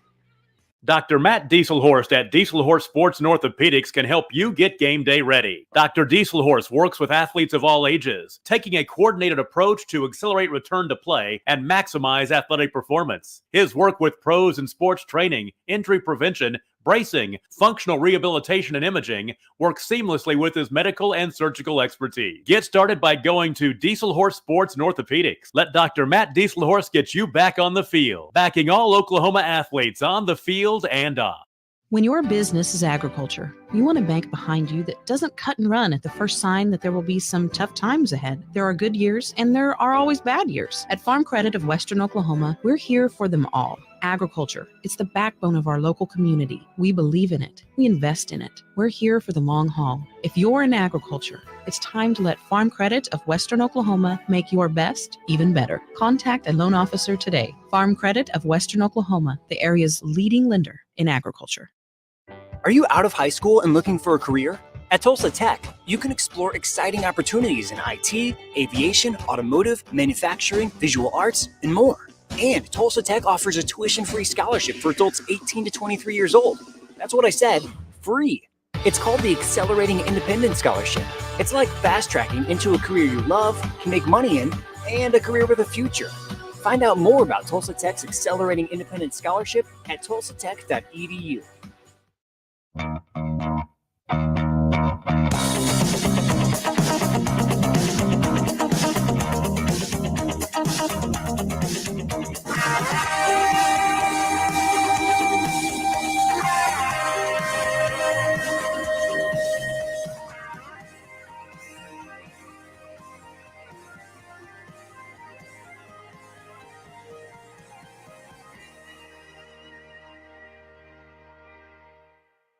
What would you do if you only had one life to live?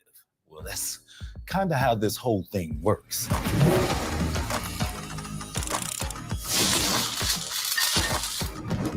So bite off more than you can chew. Don't wait for someone else's green light. Go after what they say you can't. Oklahoma needs more doers, and doers don't wait.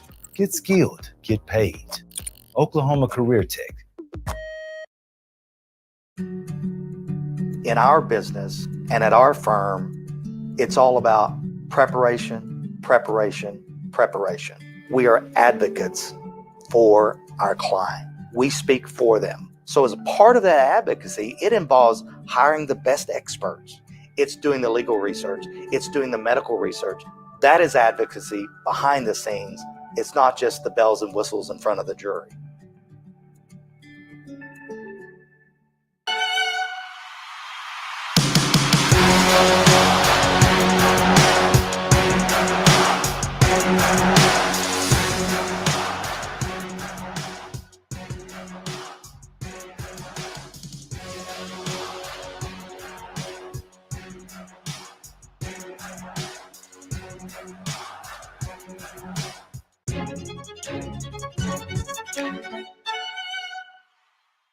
Are you looking for a local, reliable propane provider? Earnhardt Oil and Propane has been serving customers throughout Oklahoma since 1971. Let them tailor a pricing option to fit your budget. Avoid winter price spikes with easy pay, steady, predictable monthly payments you can count on. Need more fuel options? They also offer bulk fuel delivery, DEF, lubricants, and supplies for your business, all at competitive prices. For reliability 3 generations strong, call Earnhardt Oil and Propane at 866-270-1279 or visit www.earnhardtpropane.com. Alva State Bank and Trust Company. Older than Oklahoma, big enough to serve you, and small enough to know you. We've been around since 1901, proudly serving the communities of Northwest Oklahoma and Southern Kansas. We are making banking easy. Whether you're at home, in the office, or waiting for the next quarter to start, our online or mobile banking options help you to juggle busy schedules and financial needs. So stop by and see us at any of our locations in Alva, Burlington, Freedom, Enid, and Kiowa, Kansas. We plant roots where others have branches. Equal Housing Lender, member FDIC.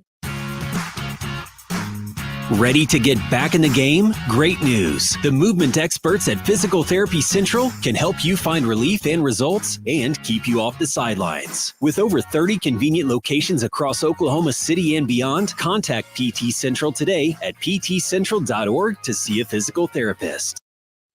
Anger, anxiety, worry, and disbelief, these are normal emotions to feel with an unplanned pregnancy. You have options, and you are not alone. Hope Pregnancy Center in Alva is a safe, confidential, and compassionate place to land. Hope offers free pregnancy testing and ultrasound, and you will be provided education for all your options. Remember, you aren't alone. We can help with hope. Visit thinkunpregnant.org. That's thinkunpregnant.org.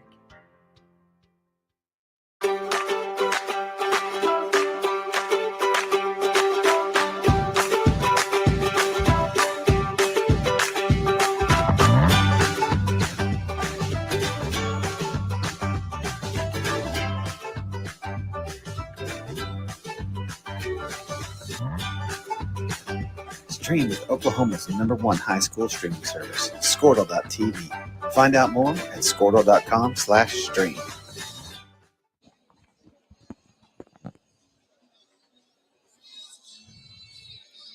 Halftime festivities continuing here on the campus of Oklahoma Baptist University at Shawnee. It is All-State Friday night here on Squirtle.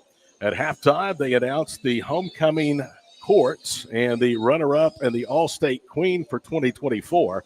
From Morrison High School is Abigail Roberts. She was the All-State Queen runner-up. And the 2024 All-State Queen is from Crescent High School, Reagan Carey. So congratulations to both of those young ladies for a terrific honor here tonight on All-State Evening. Earlier today, they honored coaches that have organized the advancement of football. They also have recognized those that have achieved wins given in increments of 25, beginning with 75 wins. The newest of the 75-win club is Scott Pratt, Mike Kirtley, Jarrett Hurt, Richard Norman, who was the head coach tonight, Brock Wardlaw, Bill Williams, Robert Bernard from two-time state champion Fairview with 86, Trent Worley with 93, and Larry Newton Jr. with 90. The new members to the 100-win club is Brad Ballard with 100, Drake Lamley with 107, J.L. Fisher with 108, Darwin Franklin with 112, Eric Henry with 115, and Eddie Barnwell with 116. New members to the 125-win club is Kelly Gravitt with 134. And guess who else? Lauren Montgomery, some guy that has a pretty decent program in northeastern Oklahoma, head coach of the Bixby Spartans. New members to the 150-win club this past season was Matt Hennessy of Pawhuska with 152. Brian Smith, who helps us from time to time here on Squirtle from Covington Douglas, 153. Chris Kayotte, 160. Bruce Harrell, 160. Travis Hill, 161. Trent Holt, 163. And Mike McClure, 165. My buddy Corey Bales was honored tonight for joining the 175-win club. He has 175 victories at Morrison. Rafe Watkins has 213. He has eclipsed the 200-win plateau and was honored tonight by the OCA, as was John Greenfield with 226 wins, Brian Severn of Timberlake with 232, and Greg Warner with 254. So congratulations to all those coaches. Some have been at it for a while. Some have not been it as long as others, but what a fantastic contingent of young and older coaches, Scott. And I'll tell you what, there's some true Hall of Famers on that list. Well, you hear of how many wins that all these coaches have, not just combined, but individually, and how many games you have to win, how tough it is to win at each level where everybody's competing, wanting to win that game. It's just really difficult to put a lot of wins in a lot of classes. Well, and we're going to get into it, but obviously with the new culture in high school athletics, it becomes even more difficult to win and keep people happy. We also need to say a tip of the hat to the Oklahoma Football Coaches Association. Their 2024-25 officers are the Executive Director, Justin Jones of Norman North, the President, Ray Headley of Anadarko, the Vice President is Cody McDaniel from Mustang, the Secretary Treasurer is Rodney Flowers from Bixby, the Minority Chair is Darwin Franklin, the head coach at Millwood, and the past president from Duncan High School is Matt Terry.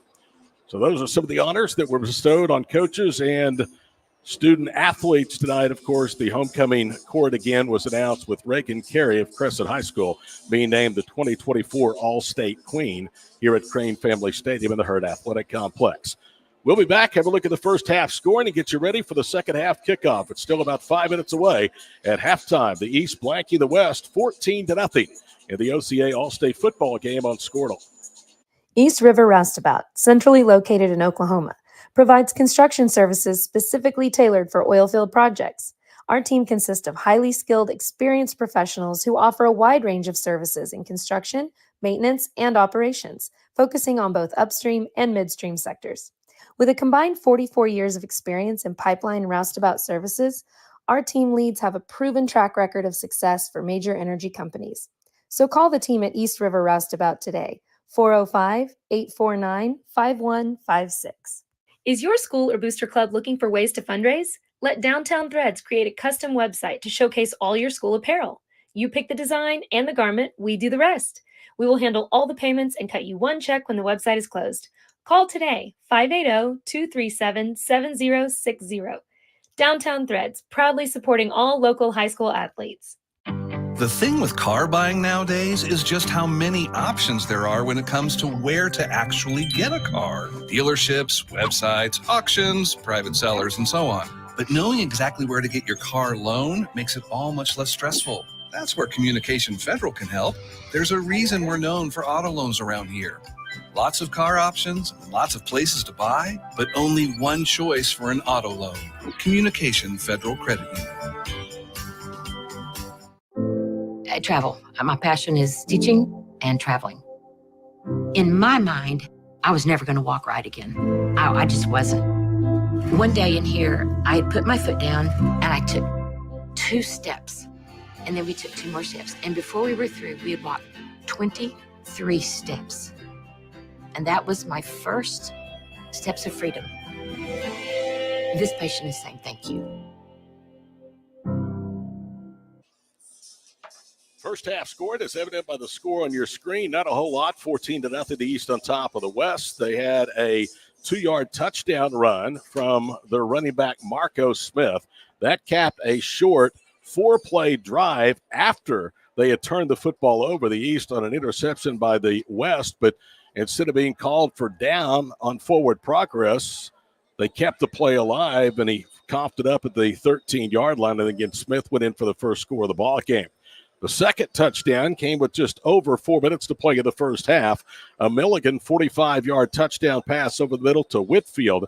Milligan is 2 for 2 on extra points, and that capped a 4-play, 66-yard drive. All right, Juan Dog, what do you have to do if you're both coaches? I know what you'd like to see from the West, a little more aerial attack. Yeah, the East really hasn't stopped them. Like you said, they stopped them, obviously, with a goose egg at halftime. But the passing yards that are racked up by Clayton Creasy and the other quarterbacks as well, it just seems like Creasy's in a big-time rhythm and got some rapport with these wide receivers. You think the West would be on top, but the East, getting some breaks. Like you said, the interception by Braylon Adama by Del City looked like it was forward progress over and over again. He intercepts that ball down around the 10-yard line. That was like a 25-yard pass. So after he fumbles, which we thought he was down, it's like a 25-yard gain for the East, giving them that easy TD. Now, help me to understand. The West won the toss. They got the ball, and it looks like it would get the ball to start the second half. Well, the officials are talking here again. Maybe there was a mistake with some of the captains. The West got the first possession. Yeah. So that means the East should get it unless the East just decided which side of they get to pick which side of the field they want after losing the toss. So I'm just thinking that there's some kind of mistake here. I think there is some type of mistake. And apparently either you and I are as dumb as they come, or nobody is paying attention but us. And maybe they fit. Now, I see the white hat walking over to the West side, but, the West, they want to be quiet because we need that football, and we'll take it again. White cap went over and asked, hey, you want them to kick again to start the fourth period? I mean, you don't see any of the East coaches talking to the officials. Maybe they already knew that there was a mistake made during the toss. I don't know. Well, they did indicate that the West won the ball, and they said that the East wanted the win. Now, maybe we got the wrong indication as to who won the pregame coin toss, and it now looks like the East is going to start to come over to the Deer side as well as the West.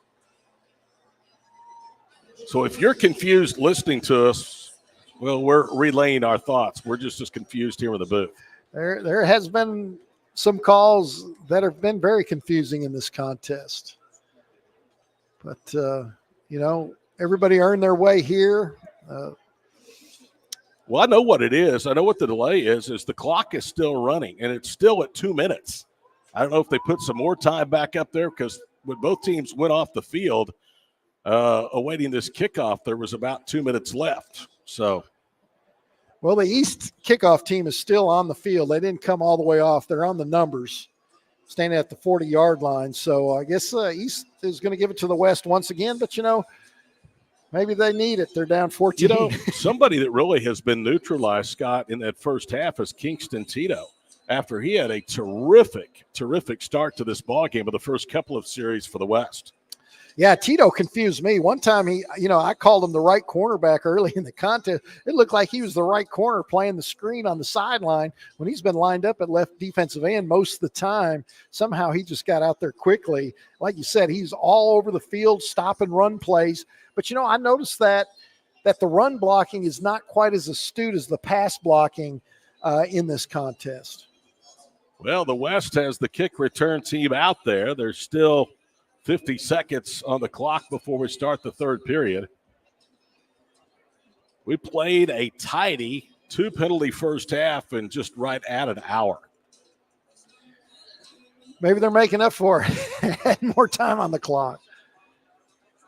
I know that in high school, usually after halftime expires, they'll put 3 more minutes on the clock, but it looked like both teams were ready to play, and there was no indication given until I looked down there that they had added more time. And it's certainly not a TV timeout because we're the TV and we're not waiting. taking a timeout. And here we go.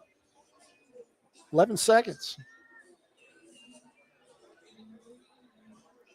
Feel like I'm with Ryan Seacrest on New Year's Eve counting it down. Well, you don't feel like New Year's Eve. Here's Jackson Worthy again to kick it off. Curtis Miller from Norman North is deep to receive the kick. The West will go into that breeze that has died down considerably from game time. End-over-end kick, and it's going to be Miller that lets it hit out of bounds, and it'll be good field position for the West to take over on the first possession of the second half. Yeah, you talked about in the pregame, they don't really name all-state kickers, and that's one thing that's been lacking, especially for the East on the kickoffs. Is just little knuckleballs, little pooch kicks, just allowing the West to have great field position. Another penalty there out of bounds. So it's a 15-yard penalty. Instead of starting at the 20, it's at the 35-yard line. First down and 10. Starting quarterback of the second half is Cade Gilbert. He had 1 series but did not finish it. Was replaced late in the drive by Creasy. Split backs to each side. And Matt Lund gets the first handoff of the second half, and he tried to dive down and is belted down by Dominic Grind from Tonkawa. Yeah, Grind coming from the backside, breaking up there in the inside on that hole was number 50 there. Vernon Pepekataya. He's been all over the field today, too. 11 and a half minutes to play, third period. Todd Miller, Scott Wanish with you on Squirtle from the 35. They'll go with a pistol look. Lund is out of the lineup. And now Nicholson is in the backfield. Gilbert will keep it. He weaves his way forward and is out across the 37 to the 40-yard line. He got half of it. Now it's going to be third down and 5. Bryson Kelly from Drumright on the tackle along with Vernon Pepekataya. So the West needs desperately to move the chains and try to get back into this ball game. They've had a little bit of success, but when they've been able to get into the east end of the field, it has been tough going tonight. They have turned it over 3 times. Aiden Kimberlin, the leading receiver for the West All-Stars here in the first half, is split to the near side. Single receiver wide left. Malachi Nicholson is the single setback. They fake the handoff. Now they're going to fake the throw, keeping it as Gilbert, and he makes a silk purse out of a sow's ear as he manages to get 6 all the way to the 46-yard line. And that play really looked busted from the start. Yeah, because of Eric Stevenson from Perkins Tryon coming around the right side of the defense. Quarterback has nowhere to throw. Gilbert had to pump fake. Stevenson goes up in the air both times, blocking the view of the line of throw for Gilbert. And he is able to get out to the 47-yard line, so a gain of 7, first down and 10. Back to the ground game. It's Lund sweeping left, and Lund in trouble, and he's going to be pushed back. Penetration from Noah Wilson of Pawhuska, and then, of course, once again from Perkins Tryon, Eric Stevenson and as well. Dominic Grind from Tonkawa was there. That's a loss from the 47 to the 45, brings up second down and 12. Jag Norman is now the running back out there. Matt Lund is offset to the left, Norman to the right. of Cade Gilbert. 2 receivers to the near side. On 2nd and 12, Gilbert hands it off to Norman, who pinballs his way back across the 45 out to the 48-yard line. So it's going to bring up 3rd down and about 9. Cade Gilbert's good at finding, slithering through those tiny holes because there's nothing there. 3 blue shirts in the backfield after the fake handoff. Looked like Gilbert was going to go down for about a 5-yard loss, and he gets a gain out of it. Judd Cheatham, the 8-man all-star from Oklahoma Bible Academy, is deployed along with Kimberlin to the far side. Noah McDoulet, the tight end, is that way as well. Matt Lund motions out of the backfield on 3rd and long. Rolling right, Gilbert for the 35. Throws near side. It's too high, incomplete. And it was a good thing it was too high because Jackson Rhodes was roaming there from Woodland. It was right in Rhodes' hands. I think Rhodes like to have another shot at that one. He just jumped maybe a little bit early coming on the way down, but it was right between the fingers. So Gilbert will stay on to punt the football away. He will kick it away to Jackson Worley and Jackson Woods. And they stand back inside the 25-yard line. Gilbert at the 36. Will kick into the breeze. It's picked up just a little bit. Now belatedly, Caleb Jobe from Kansas comes on. Here comes the snap. It's on the mark. Gilbert, plenty of time, gets a leg into it. High punt. Not a bad one at the 25, but it bounces back and is down near the 27 or 28-yard line. Down there on special teams with Jake Reagan. Yeah, down 14-0. The West had to punt that on 4th and 9 just to try to get some field position here against the East. So 1st down and 10 for the East. Luke Milligan will start at quarterback here in the second half. They will start at the 29-yard line with 8:55 to play here in quarter number 3. There's Kingston Tito lined up at left defensive end from Lawton Eisenhower. Back to throw Milligan. Here comes the pressure, and he's sacked. Rock Johnson from Carl Albert won the battle of attrition at the point of attack and pushed the offensive lineman back and sacks the quarterback Milligan at the 24. Yeah, Johnson having a game. How about the tradition over there at Carl Albert? As you said, Johnson almost looked like he was unblocked, getting through the blue shirts, and then just a big sack. 8.5 minutes to play, 3rd quarter. Loss of 5 of the first snap of scrimmage for the East here for the second half. They lead 14-0. They're backed up at the 24. Here comes the pressure. Milligan gets it out left. Ball caught by Whitfield. Needing a block. Worley gives him a block. Whitfield, though, is in trouble, and he's drugged down inbounds at the 25-yard line. Good play that time on the perimeter by Nate Benfield, as he did not want to dance with Whitfield. Well, Nate Benford, one of those defensive backs from Guthrie. You know, that's a big rival in the district, Carl Albert and Guthrie. 2 good plays from Carl Albert and Guthrie right there. Tell you what, that Guthrie defense this year was one of the best high school defenses I've seen in a long time. They were really, really good. 3rd and 14 to the 25-yard line, so a gain of 1. Whitfield's shortest reception of the night. 2 receivers split to each side of the field. The running back is Carson Clagg out of Chandler. Milligan sets up a screen, floats it over the middle of the pass too high off Braylon Danzy's fingertips at the 28, but that was going nowhere. And it's going to bring up 4th down, and we'll see another punt from Worley. Well, that play was broken up by who? Kingston Tito out of Lawton Ike. A lot of pressure coming from the left side of the defense, forcing the quarterback to get rid of that football early. Back to receive the punt is Adamo. Had the interception of the fumble. He's out of Del City, stands at the 29-yard line. Worley has put a lot of arc on his punts tonight. Had a couple of pretty nice efforts. This time he needs to punt from inside his 15. Here comes the pressure, and he's able to get a leg into it with the wind to his back. It's a wobbly kick, hits at the 36. Takes a left turn and goes out of bounds at the 35. Great starting position for the West. Once again, let's see who the quarterback, if it's going to either be Creasy or Manuel. Manuel's been completing some passes, but Creasy's been on fire. 40-yard punt for Jackson Worley from Kiefer.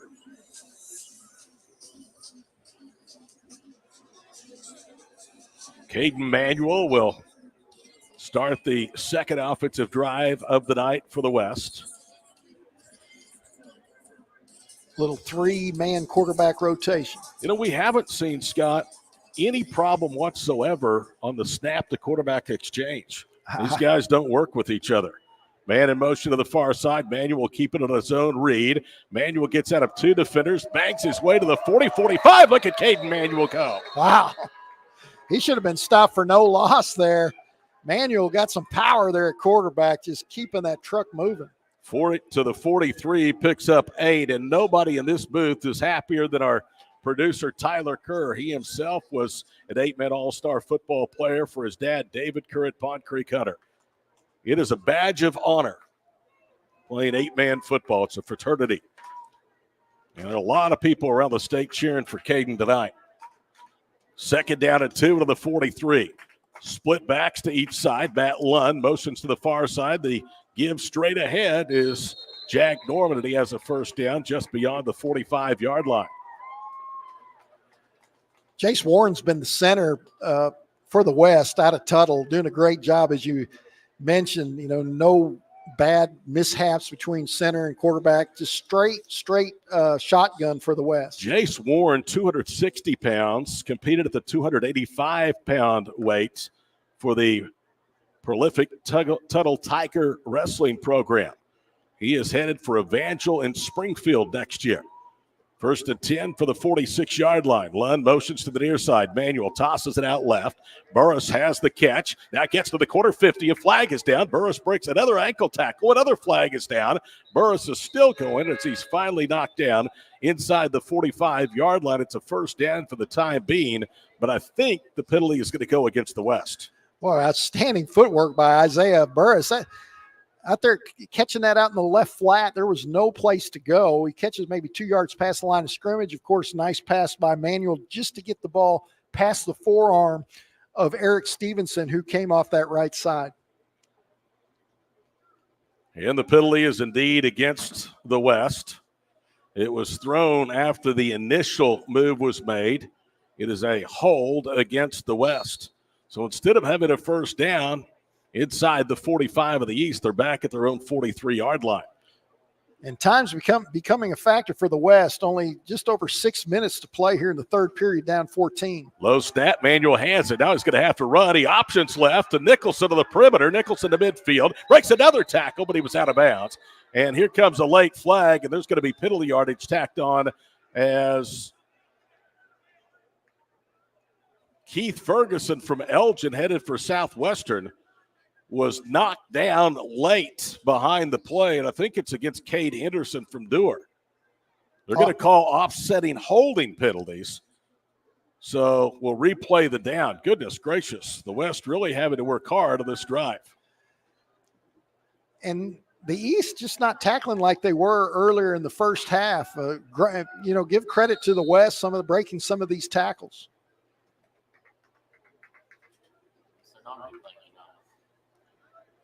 They're not replaying the down. They're giving them the play to the 48-yard line of the East. Okay. He did call offsetting penalties. Nicholson moves left. Manuel will roll that way, and Caden not with much running room, hemmed in to the 46-yard line. He picks up a couple. It's going to bring up 3rd down and about 3. Big seal block by offensive lineman James Williams of Westmore, 6'3", 340. Looked like that had a chance to get around that corner with Williams running interference there, but good pursuit by the East. From the 46-yard line of the East territory, it's 2-down territory for Caden Manuel and company. Manuel handles the snap. He'll throw it near side. The ball is caught. Burris with a 1st down and more. 40 outside the numbers, 35, and he almost slipped another tackle. Finally ushered out of bounds by Sean Atkins from Wagner. And a 1st down catch and run all the way to the 33-yard line. Great job by Burris again stepping. But Cole Stevens, defensive back out of Sallisaw, just too much room in the secondary, allowing Burris to do what he wants to do. I think maybe the East playing a little bit prevent defense early. 13 yards of the catch and run. 1st down, number 2 of the second half for the West, with 4:36 and counting to play the 3rd quarter. 14-0 our score. Jake Reagan is to the near side. He looks confused. Now they're going to pull him in and line him up a tight end right. Out of the pistol, it's Matt Lunt. He's behind Creasy. Creasy with time now running out, throws near side. He's got Lunt at the 10, and he makes a catch and then juggled it out of bounds. That would have been a tremendous play, Scott, as he had to make an adjustment on the ball as it was thrown more to the outside side of the boundary, and he was looking inside.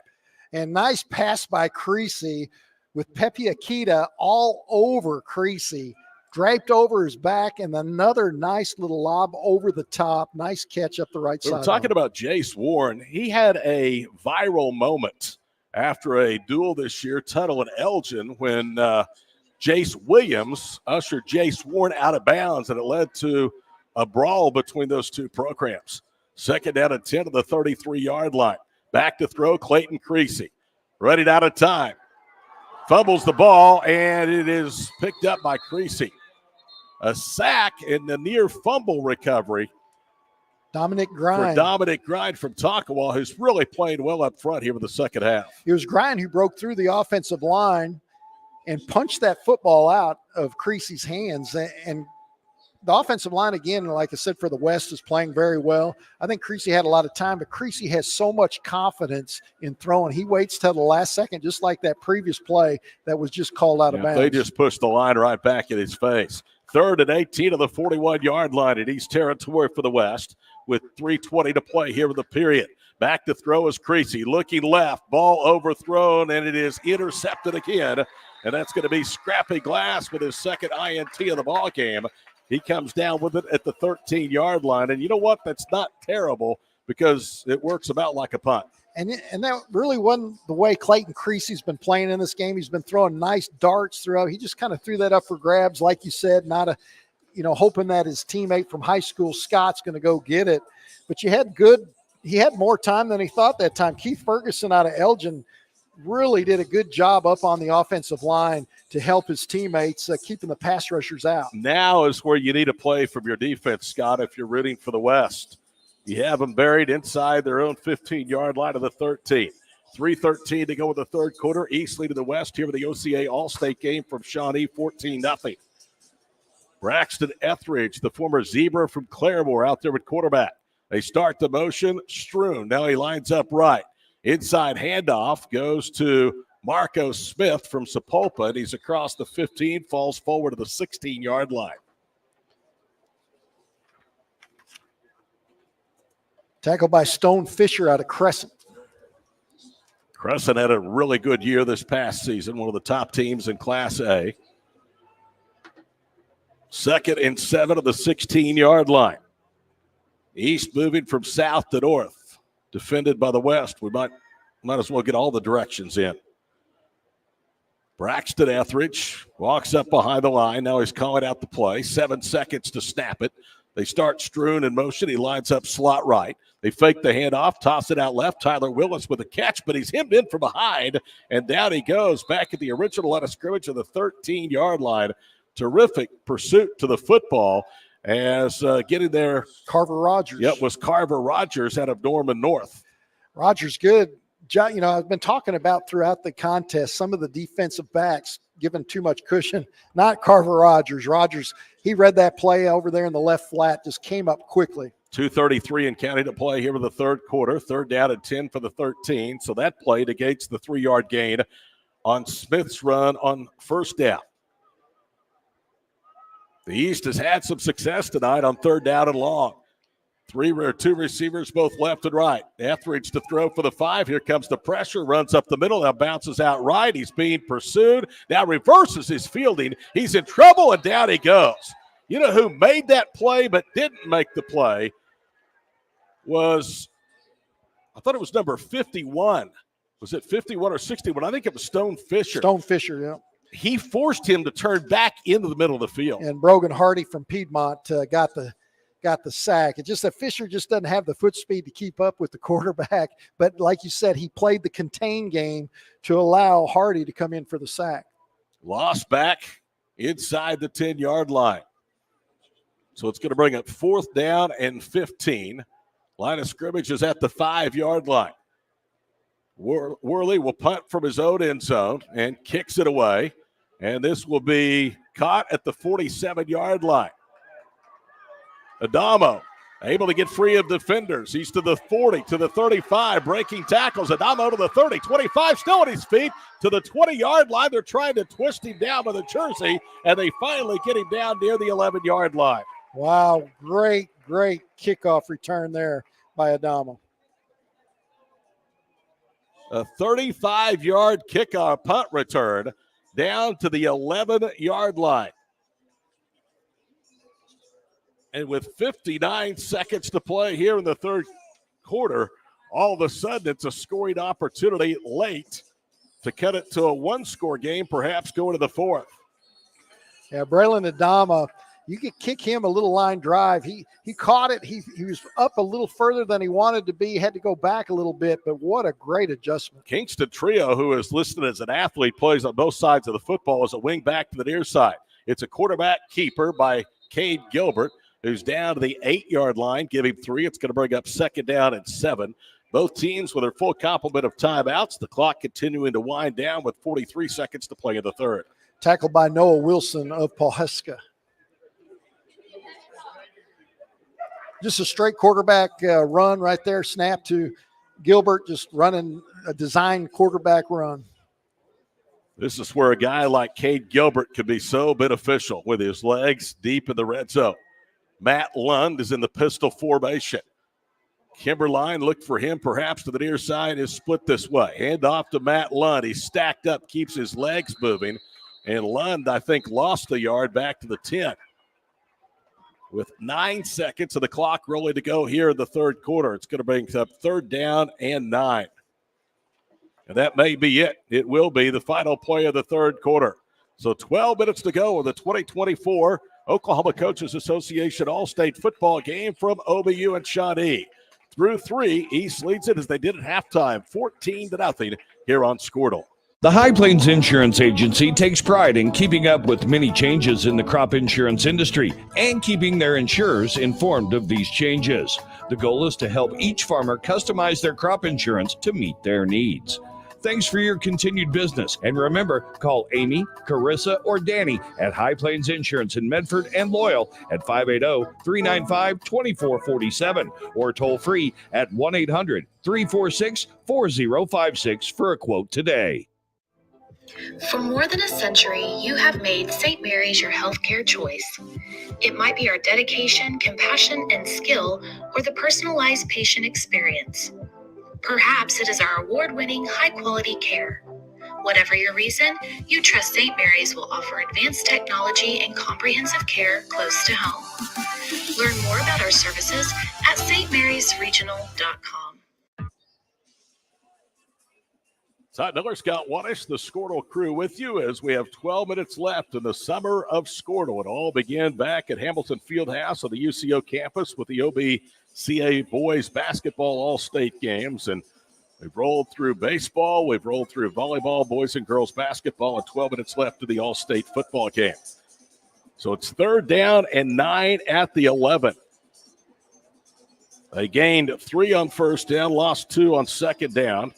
And now are back at the 10. This drive began at the 11-yard line after a nice punt return. Gilbert from the 15, claps his hands, rolling right. He's going to throw in the end zone, looking for Kimberline. It's up for grabs, and it's incomplete. I like that call. Aiden covered well, though, by Sean Atkins. It was a jump ball, and Kimberline's going to win a lot of those. Well, there's no chance where Gilbert threw the ball. The ball was at least 5 yards behind the back end zone line, even though Kimberlin was jumping for it. Kimberlin can leap and get balls. They've had 1 field goal attempt of 40 going to halftime block. They're going to keep the offense out there. Even if you don't convert for the 2nd straight defensive series, you would have them pinned deep in their end of the field. Norman is the single setback. Back to throw is Gilbert. Gilbert under pressure. Dumps it off, incomplete. And again, it was Atkins and Kimberlin at the goal line. Yeah, I think Kimberlin was open if Gilbert throws that ball toward the sideline, but instead he was under duress. He was thinking about running the ball. That's his specialty, running, and then he threw a knuckler on the inside. 1st down and 10 at the 10-yard line with 11:47 to play in the ball game. Hard to believe it's football season already. Sooner State teams will be beginning their fall camps in the next couple of weeks.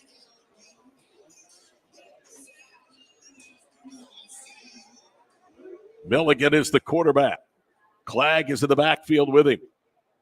Danzy starts the motion, lines up in a slot to the near side. The give goes to Clegg, and he is buried as he crosses the 11 and gets to the 12. Tell you what, for both teams tonight, it has been physical punishment when you try to run between those tackles. Yeah, it's been tough. First man there, Nathan Spalding from Washington on the defensive end for the West there. Cord Coffey, who was out there as the tight end from Ada, checks out. 6'3", 230 pounds. Second down at 8 at the 12-yard line. 11-17 in counting to play in the ball game. There has not been any scoring to this contest since under the halfway point of the second quarter. A 45-yard Milligan to Whitfield pass play.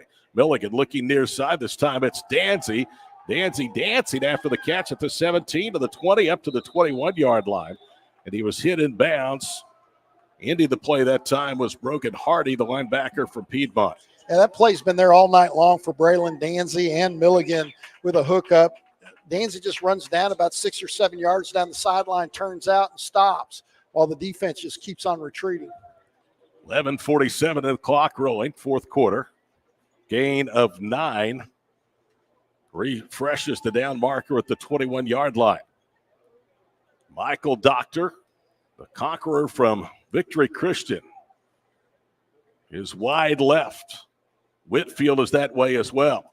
Hand off straight ahead to Clegg, and not much doing. He's cut down at the 23-yard line. Will Davis from Ringling was right there to pull down the ball carrier. Tell you what, they've had some terrific Class A football players at Ringling. One of those former All-State linebackers plays right here on Bison Hill, Braden Johnson. Pretty good player. Yeah, Braden Johnson.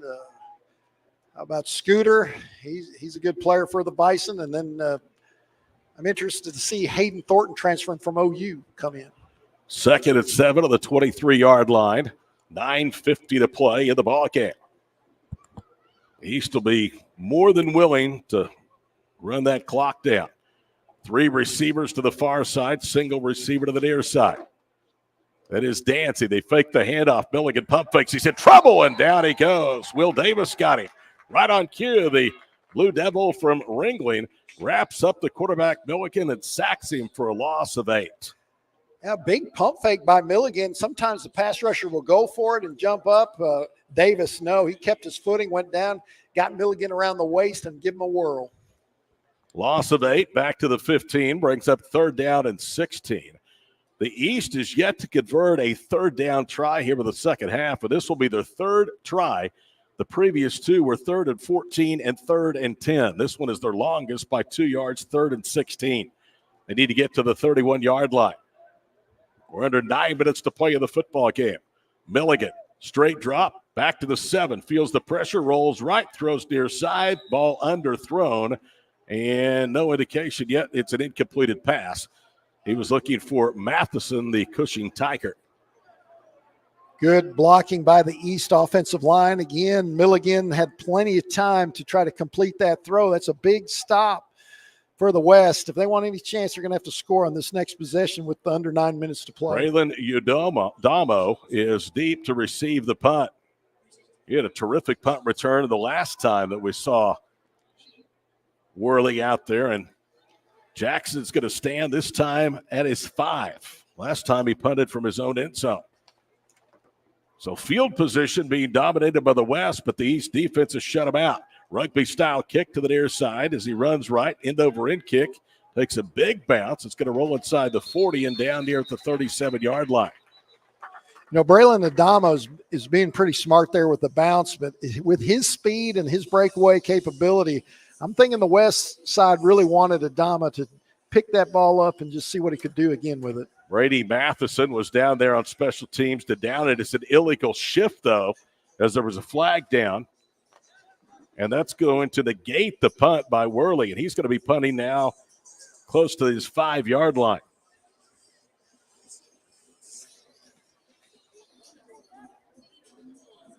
We got a different punt returner in there for the West as well. We do this time. Burris.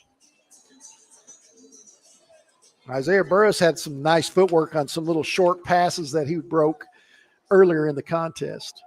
Adama was back there the last time. You're right, it's Burris back at the 40-yard line with 8:40 to play in the ball game.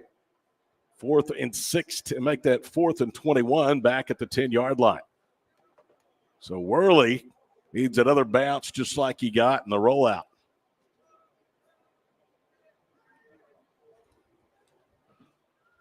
West rushing 5, and it is blocked. The ball is rolling free, and it's going to be fallen on inside the 10-yard line. Did you catch who blocked it? Somebody came right up the middle, and Worley had no chance. Pretty sure it was Ashton Taylor with the right hand. I think Taylor got in there, stuck his right hand up, and blocked it because he was looking up for the football, and he couldn't find it. And, of course, the East recovers, but it doesn't matter. It's 4th down. West takes over inside the 10. They'll take over at the 8-yard line. They have started their last 2 drives at the 11 and the 8 in the east end of the field. Still time to go, 8:36 to play in just a 2-score game.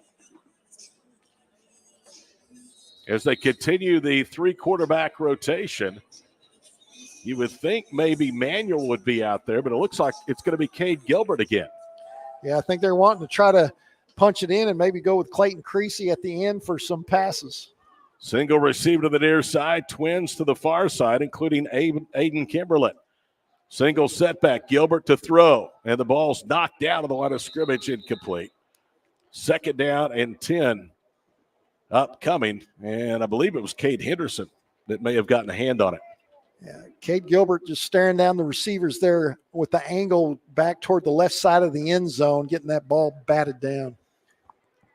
2nd and 10 at the 8-yard line. Clock stops on the incompleted pass with 8:32 to play. Malachi Nicholson from El Reno High School, 5'11", 185 pounds, and a pistol.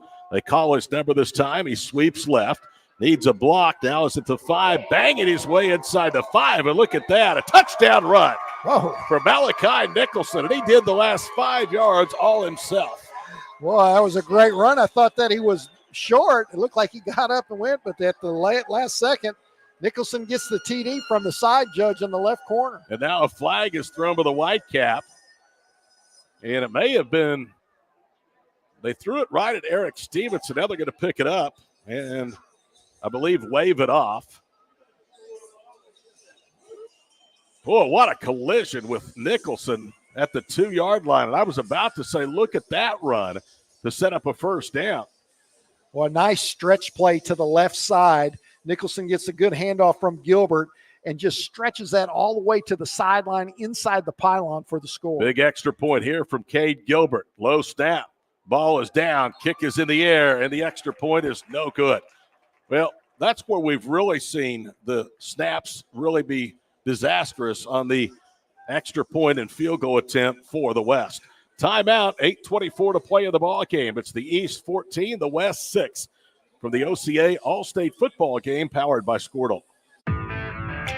Day in and day out, you're committed. Every practice, every training, every game, every meet, you put in the work. Your fans may not see it, but you do. You have a story to tell, a personal brand, a career to launch, and an audience to connect with. Take control of your story with Athleon.co. You're doing the work. You deserve to benefit from it. Shortage of officials. 2 plays, 8 yards, and the final 8 from Nicholson of El Reno. Again, though, the problem with the snap on special teams continues to bedevil the West, and Gilbert missed wide left of the field goal attempt. Yeah, the special teams, at least on the field goals, looks like maybe not a lot of practice for the West. But on offense, as you mentioned earlier, Todd, Jace Warren, the center out of Tuttle for the West, has been flawless on those snaps back to the quarterback. So it'll be Gilbert to kick it off for the first time tonight From the 25, gets a 10-yard approach, toe to Blether, and he sends it away. It hits at the 14, rolls all the way inside the 5, and had 2 revolutions as it goes end over end into the end zone. Well, that's a big break for the East. If that ball stops, not really great pursuit on the kickoff team, but letting that ball roll, if it stays in play, not going into that end zone, that could be a big, big momentum shift. It is a damp night here at Crane Family Stadium of the Herd Athletic Complex, and the West must feel like they are starting at midfield. Their last 2 drives have started at their own 10 and at the 13. This one is at the 20-yard line. Braxton Etheridge will be the quarterback. Marco Smith, the Sapulpa Chieftain, will be the running back. 2 receivers split left and right. No tight ends. 4-man defensive front for the West. Fake handoff. Etheridge will keep it out of an ankle tackle at the 21 and stumbles close to the 25-yard line, and there's a flag on a late hit. Jake Caruth almost had Etheridge back behind the line of scrimmage. Good balance by Braxton Etheridge to keep his footing there. So a 5-yard play will get 15 tacked onto it after the personal foul against the West. So instead of 2nd and 5 of the 25, it's 1st down and 10 at the 40-yard line. 8:10 to play from Shawnee. This is our final summer presentation here on Squirtle. Been a great summer, so blessed to be a part of so many big summer activities with the OBCA and the OCA. Twins to both the left and right side of the formation. Etheridge has a lot of room to work with, trying to put a nail in the coffin for the West. After the penalty, scrimmages from the 40. He's going to keep it again on the run, makes a little cut, dives down at the 42-yard line. He gets 2. Really good pursuit to the football. Will Davis, who's had a good second half, was among the defenders around the ball. You know, that's a huge penalty because he's just trying to chew that clock up 14-6, with just 7:26 to go. If the East doesn't get that 1st down, I think the West is going to save a lot of time. 7:17 and counting to go. I don't have the recent scores in front of me, but I would think this would have to be one of the lower scoring All-State games in some time. Tight end lined up left. Motion man to the near side. That is Stroon. Out of the gun, Etheridge. High snap, pulls it down, hands it off to Smith, running left. And he is pushed back after the run into the 45-yard line, 3rd and 5 upcoming. Just a line plunge by the East. Good defense by the West as the clock ticks down at under 6:50. It's hard to tell who's actually getting tackles now because they have what coaches like to see, a bunch of helmets around the football. They say when you stop film, there better be a bunch of helmets around the ball, and that's what we're seeing, gang tackling by the West. Yeah, 3 red jerseys on that tackle on that line plunge by Marco Smith. 3rd and 5, East at their own 45-yard line. Under 9.5 minutes to play, 14-6 the East. They led 14-0 at halftime. Etheridge in trouble, dumps it over the middle. The ball caught in traffic. Boy, he threaded the needle that time and is able to pick up a 1st down to midfield. On the catch was Tyler Willis from Verdigris. Yeah, that was a thread needle right in between the red jerseys. Willis just settled down right at midfield, catches that ball right between the 1 and the 7. And Wandog, the quarterback, Etheridge, was in trouble. That line was getting pushed back at his face. And he had about a second to get rid of the ball and thread a needle when he did to Willis. Yeah, that's really, that 1st down there really going to make it tough on the West with the 5:50 to play. Clock is rolling. Both teams with 3 timeouts remaining. Michael Doctor was wide left. Tyler Willis, who had the 1st down, catches in the slot that way.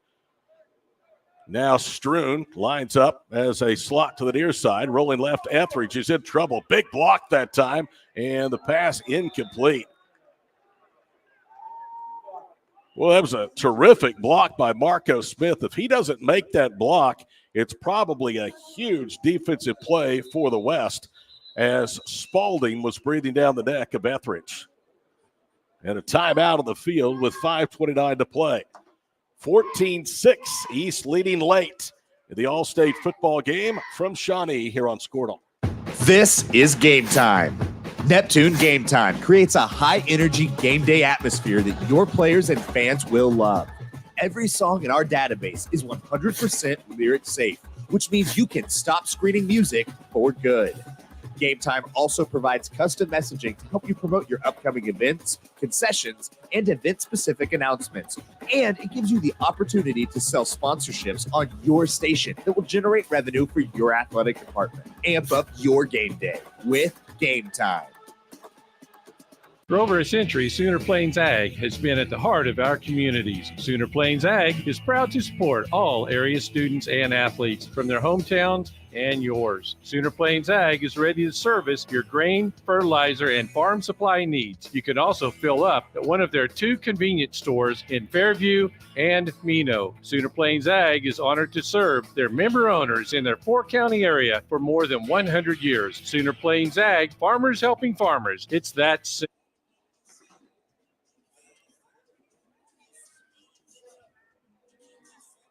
The timeout was an official timeout. So it remains 2nd and 10 at the midfield stripe for the East, trying to salt this game away in the 4th quarter. Etheridge will handle the snap. Here comes the pressure, and he eludes Tito. Now turns left, and it's going to be rolled down, a sack. Stone Fisher from Crescent. Yeah, Boy, Kenneth Tito, or Kingston Tito, almost got him. He did, and that ran right into the mouth of Stone Fisher, just waiting to gobble him up. On that official timeout, tight end Cord Coffey from Ada came up limping. That's why we had the stoppage of play. So the loss is 9 back to the 41-yard line, and this time the East will burn a timeout. 4:56 to play. East leading the West 14-6 at the OCA All-State football game here on Squirtle. Why be a Ranger? At Northwestern, with small classes, you can be seen. With over 40 programs from business to nursing, you can be career-driven. With a campus home away from home, you can be independent. With over half our students graduating without student loans, you can be debt-free. And with a mosaic of cultures, you can be you. Northwestern, success lives here.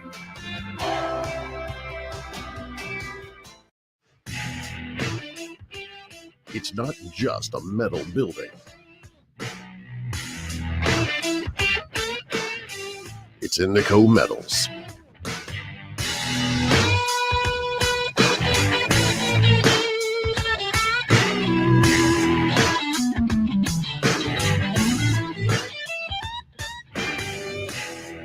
Oh, your metal building, Indico Metals.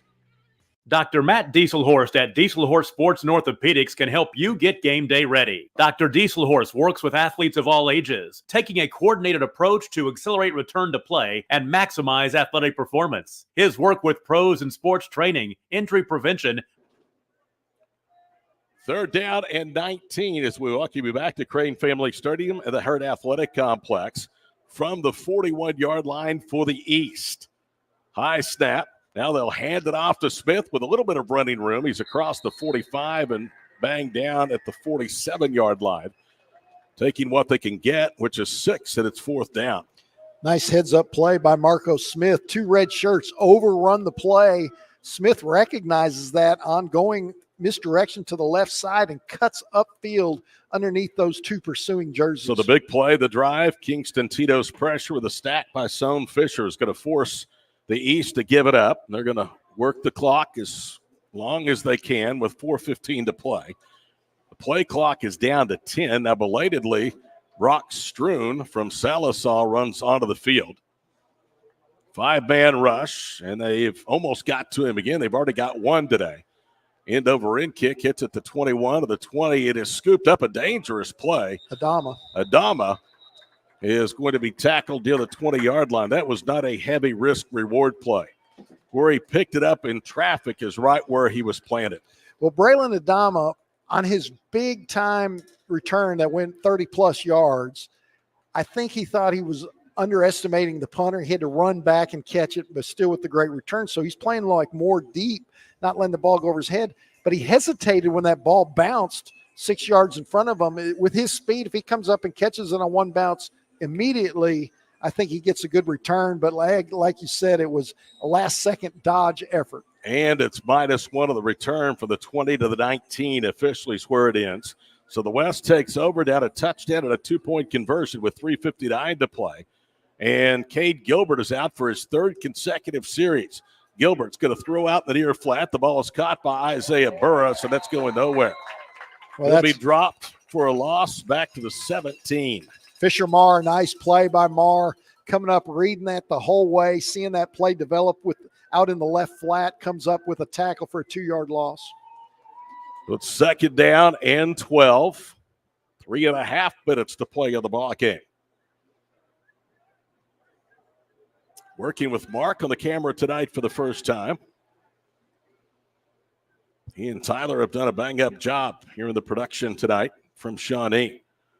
Second down and 12 at the 17-yard line. Gilbert with Lund in the backfield. Gilbert drops inside the 10. Now he's going to try to run for it, and he's run down from behind by Eric Stevenson.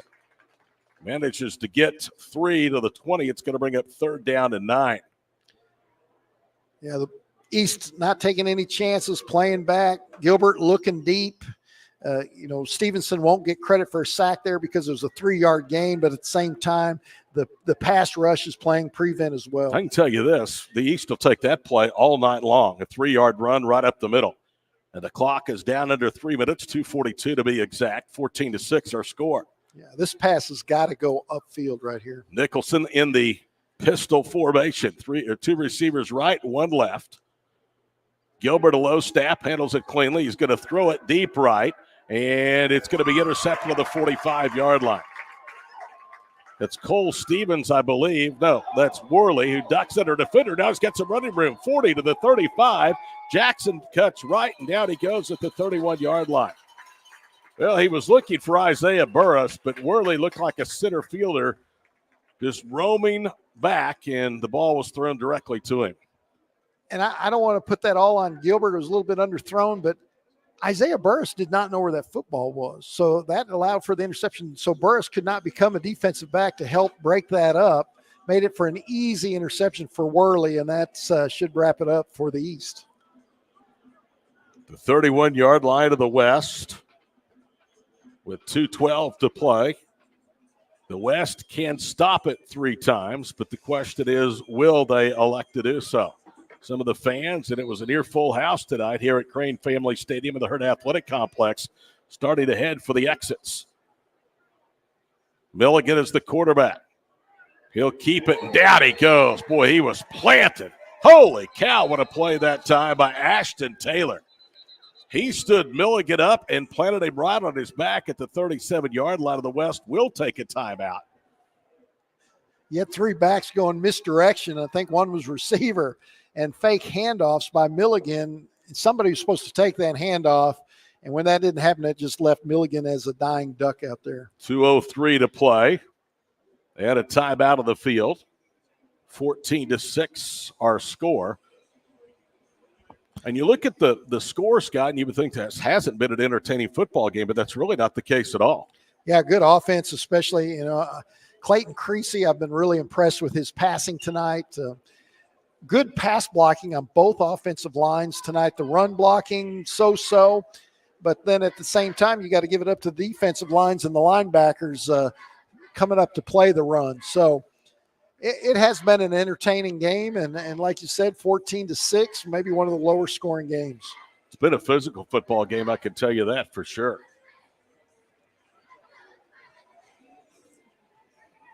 So a loss of 6 on a sack of Milligan. Backs him up to the 37 of the West. West has 2 more timeouts. Milligan gets the exchange, throws it low in the near flat. It is caught behind the line of scrimmage.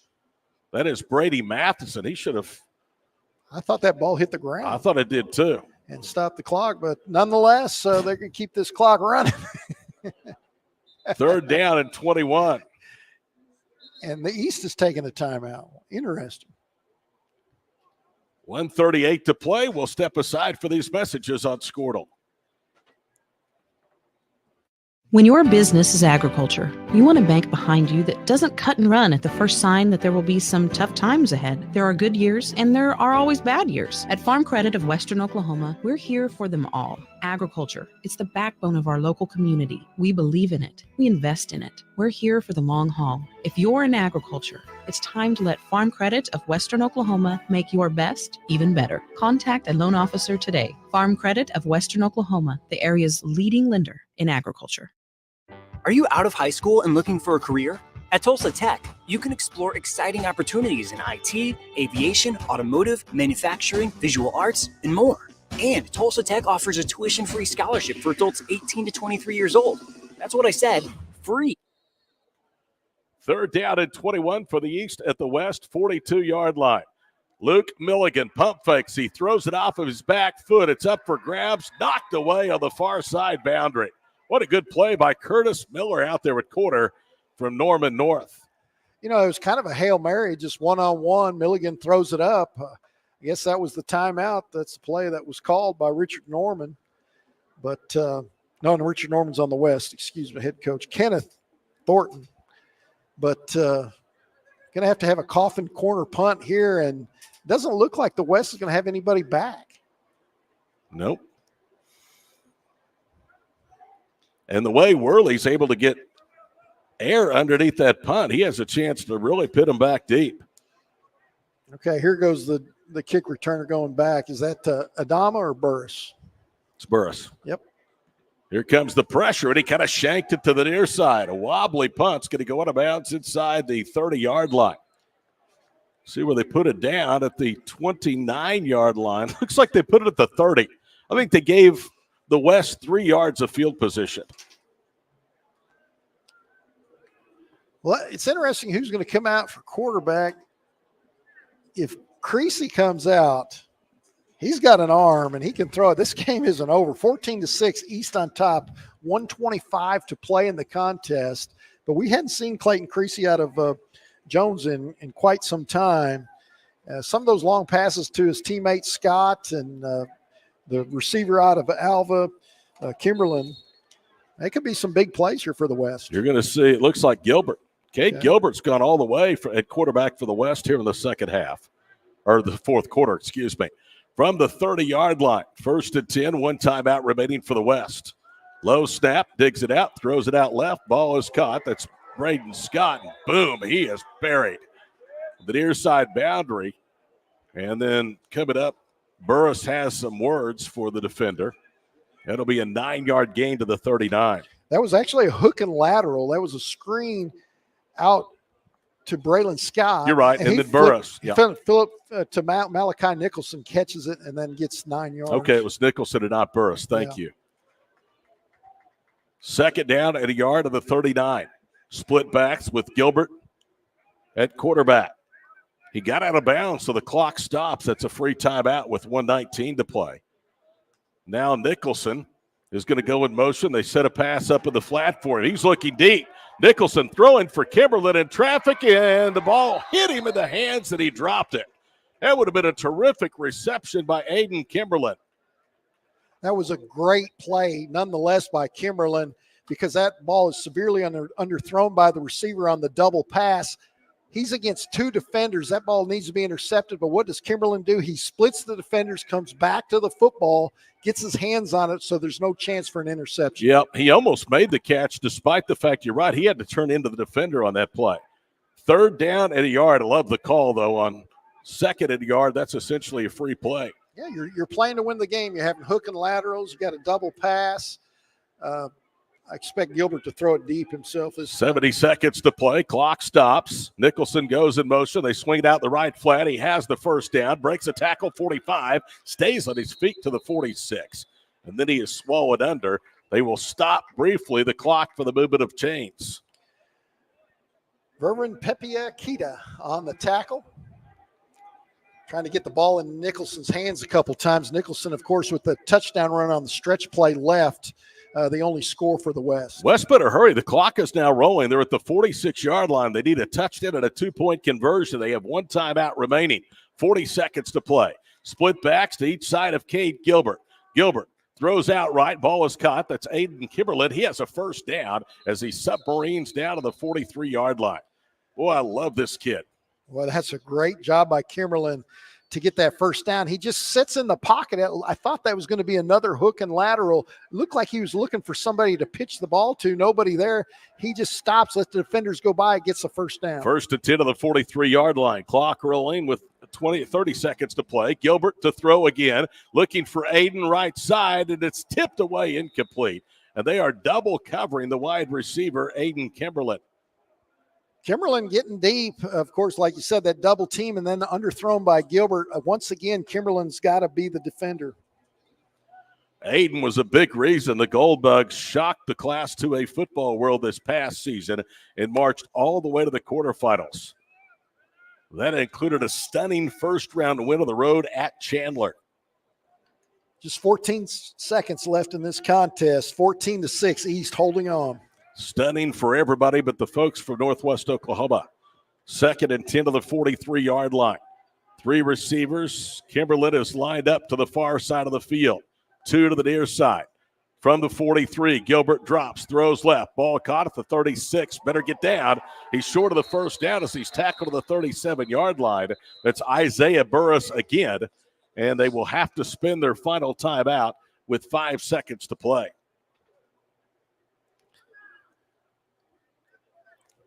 Let's see if, I don't know if Gilbert can throw it in the end zone from there. So the ball is resting on the 37-yard line of the East. So Gilbert's going to be back around the 45. You need to either throw it in the end zone or maybe have Braden Scott or, Kimberlin run some kind of crossing pattern and just hope they can outrun the defenders.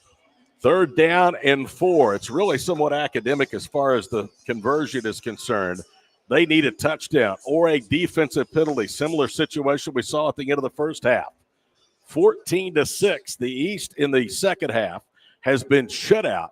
In fact, the East in the second half has a total of 3 first downs. 2 of those coming on their next to last drive here in the ball game.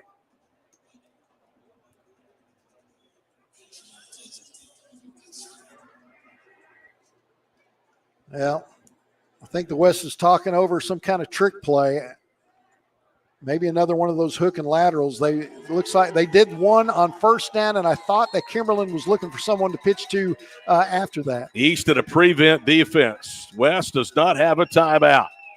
They're going to motion Braden Scott, the former Jones Longhorn. He'll line up as one of the 3 receivers to the far side. In the backfield, Malachi Nicholson. He'll empty and now lines up as a 4th receiver.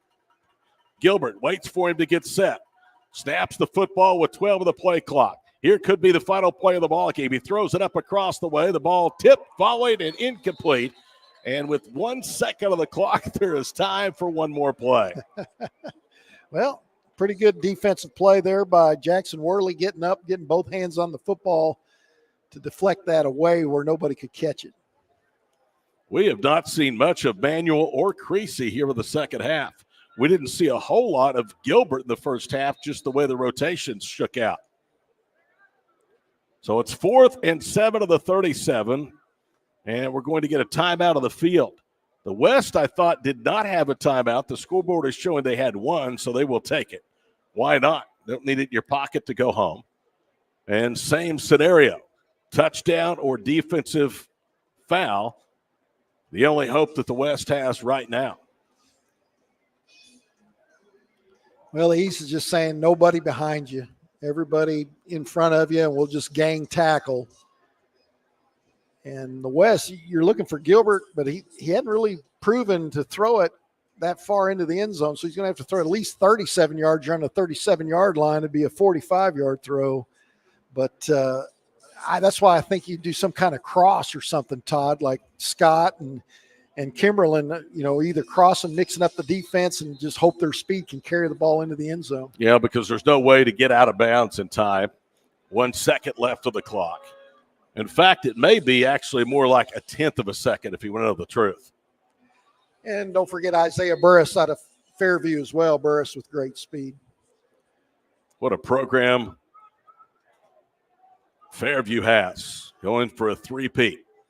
Here we go. Empty backfield, 3 receivers right. Gilbert handles the snap. Here comes the pressure, throws it over the middle, and the ball is caught. Now they're going to play a game of trying to keep it alive as Nicholson gets the flip from Burris, and that will end the ball game.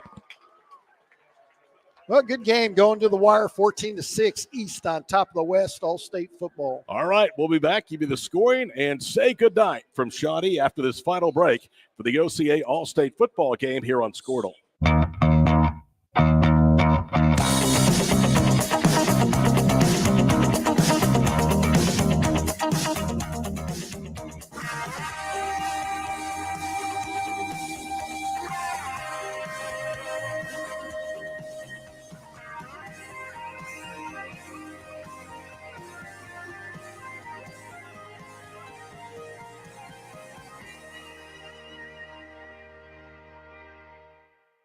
What would you do if you only had one life to live? Well, that's kind of how this whole thing works.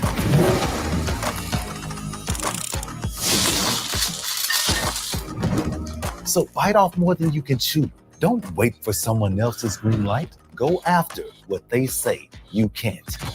Oklahoma needs more doers, and doers don't wait. Get skilled, get paid. Oklahoma Career Tech. In our business and at our firm, it's all about preparation, preparation, preparation. We are advocates for our client. We speak for them. So as a part of that advocacy, it involves hiring the best experts. It's doing the legal research. It's doing the medical research. That is advocacy behind the scenes. It's not just the bells and whistles in front of the jury.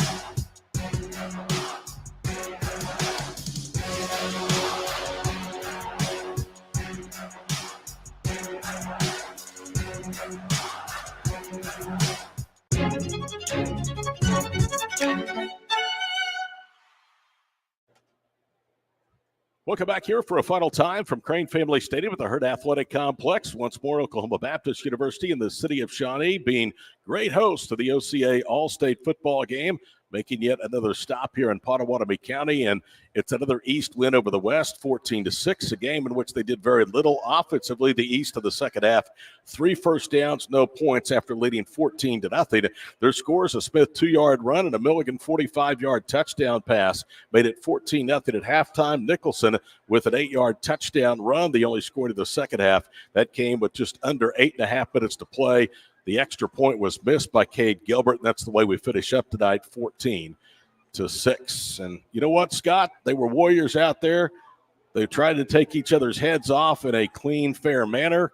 It's behind them now, and this is a game for the history book and the memories. Yeah, great plays on both sides. I was really impressed with some of the offensive line passing, blocking. Kind of reminded me of like college pass blocking out there. Every quarterback had a lot of time to throw. Of course, there was penetration, great defensive plays by both sides sometimes. Clayton Creasy, I thought he showed great arm strength and accuracy when he was in there. Great rapport with his wide receiver, Braden Scott, out of Jones. They went to high school together. And then, of course, out of Alva, Aiden Kimberlin looked really well running routes and catching footballs. He was their deep ball threat tonight, and this was a guy that was originally not on the roster, at least the first roster that we were given from the OCA. Well, for most of these guys, this is the end of one chapter of high school football, the beginning of another, as they will report at their respective colleges and universities in less than 3 weeks to begin another chapter of their careers. For some, this is it, Scott, and you remember that day all too well. Whether it's the end of high school or the end of college, the real world awaits for all of us. Well, you know, that's really an emotional thing for an athlete. Like for me, my baseball career stopped on Oral Roberts' field in the state high school baseball championship against Owasso, and then college at Oral Roberts in the District 9 championship game in turn. And so you just sit out there, and then in the same spot, it's just kind of like, wow, that's it. Yeah, it's just done, you know. So there's a lot of thinking on both sides, and of course, A lot of these great student athletes are going to go on to college and continue it. But just like you said, and I was talking, that's it. That's it for high school. High school sports is finished now. So what you're saying is you don't go over around ORU anymore at Johnson Stadium. No, Johnson Stadium. That's the end of the trail right there. I'm going to drive over to Tulsa. In fact, I'm going to be there tomorrow. I'm driving by there. I'm taking a picture. And I'm going to send it to you. You know, and it's a beautiful stay. I love playing there, but 2 big championships right there, and I know that feeling. That's where it stops. All right, that's going to wrap it up for Tyler Kerr, for Mark Parrott, who produced and shot video tonight of our broadcast, for my good friend Scott Wanish. It'll be 3 weeks, and he and I will be in Arkansas for yet another season together on the Bison Radio Network. I'm Todd Miller. Final score for the final time: the East best the West for what it matters, 14-6 in the 2024 OCA All-State football game. One more time for the entire crew. We'll see you down the road this fall here on Scored All.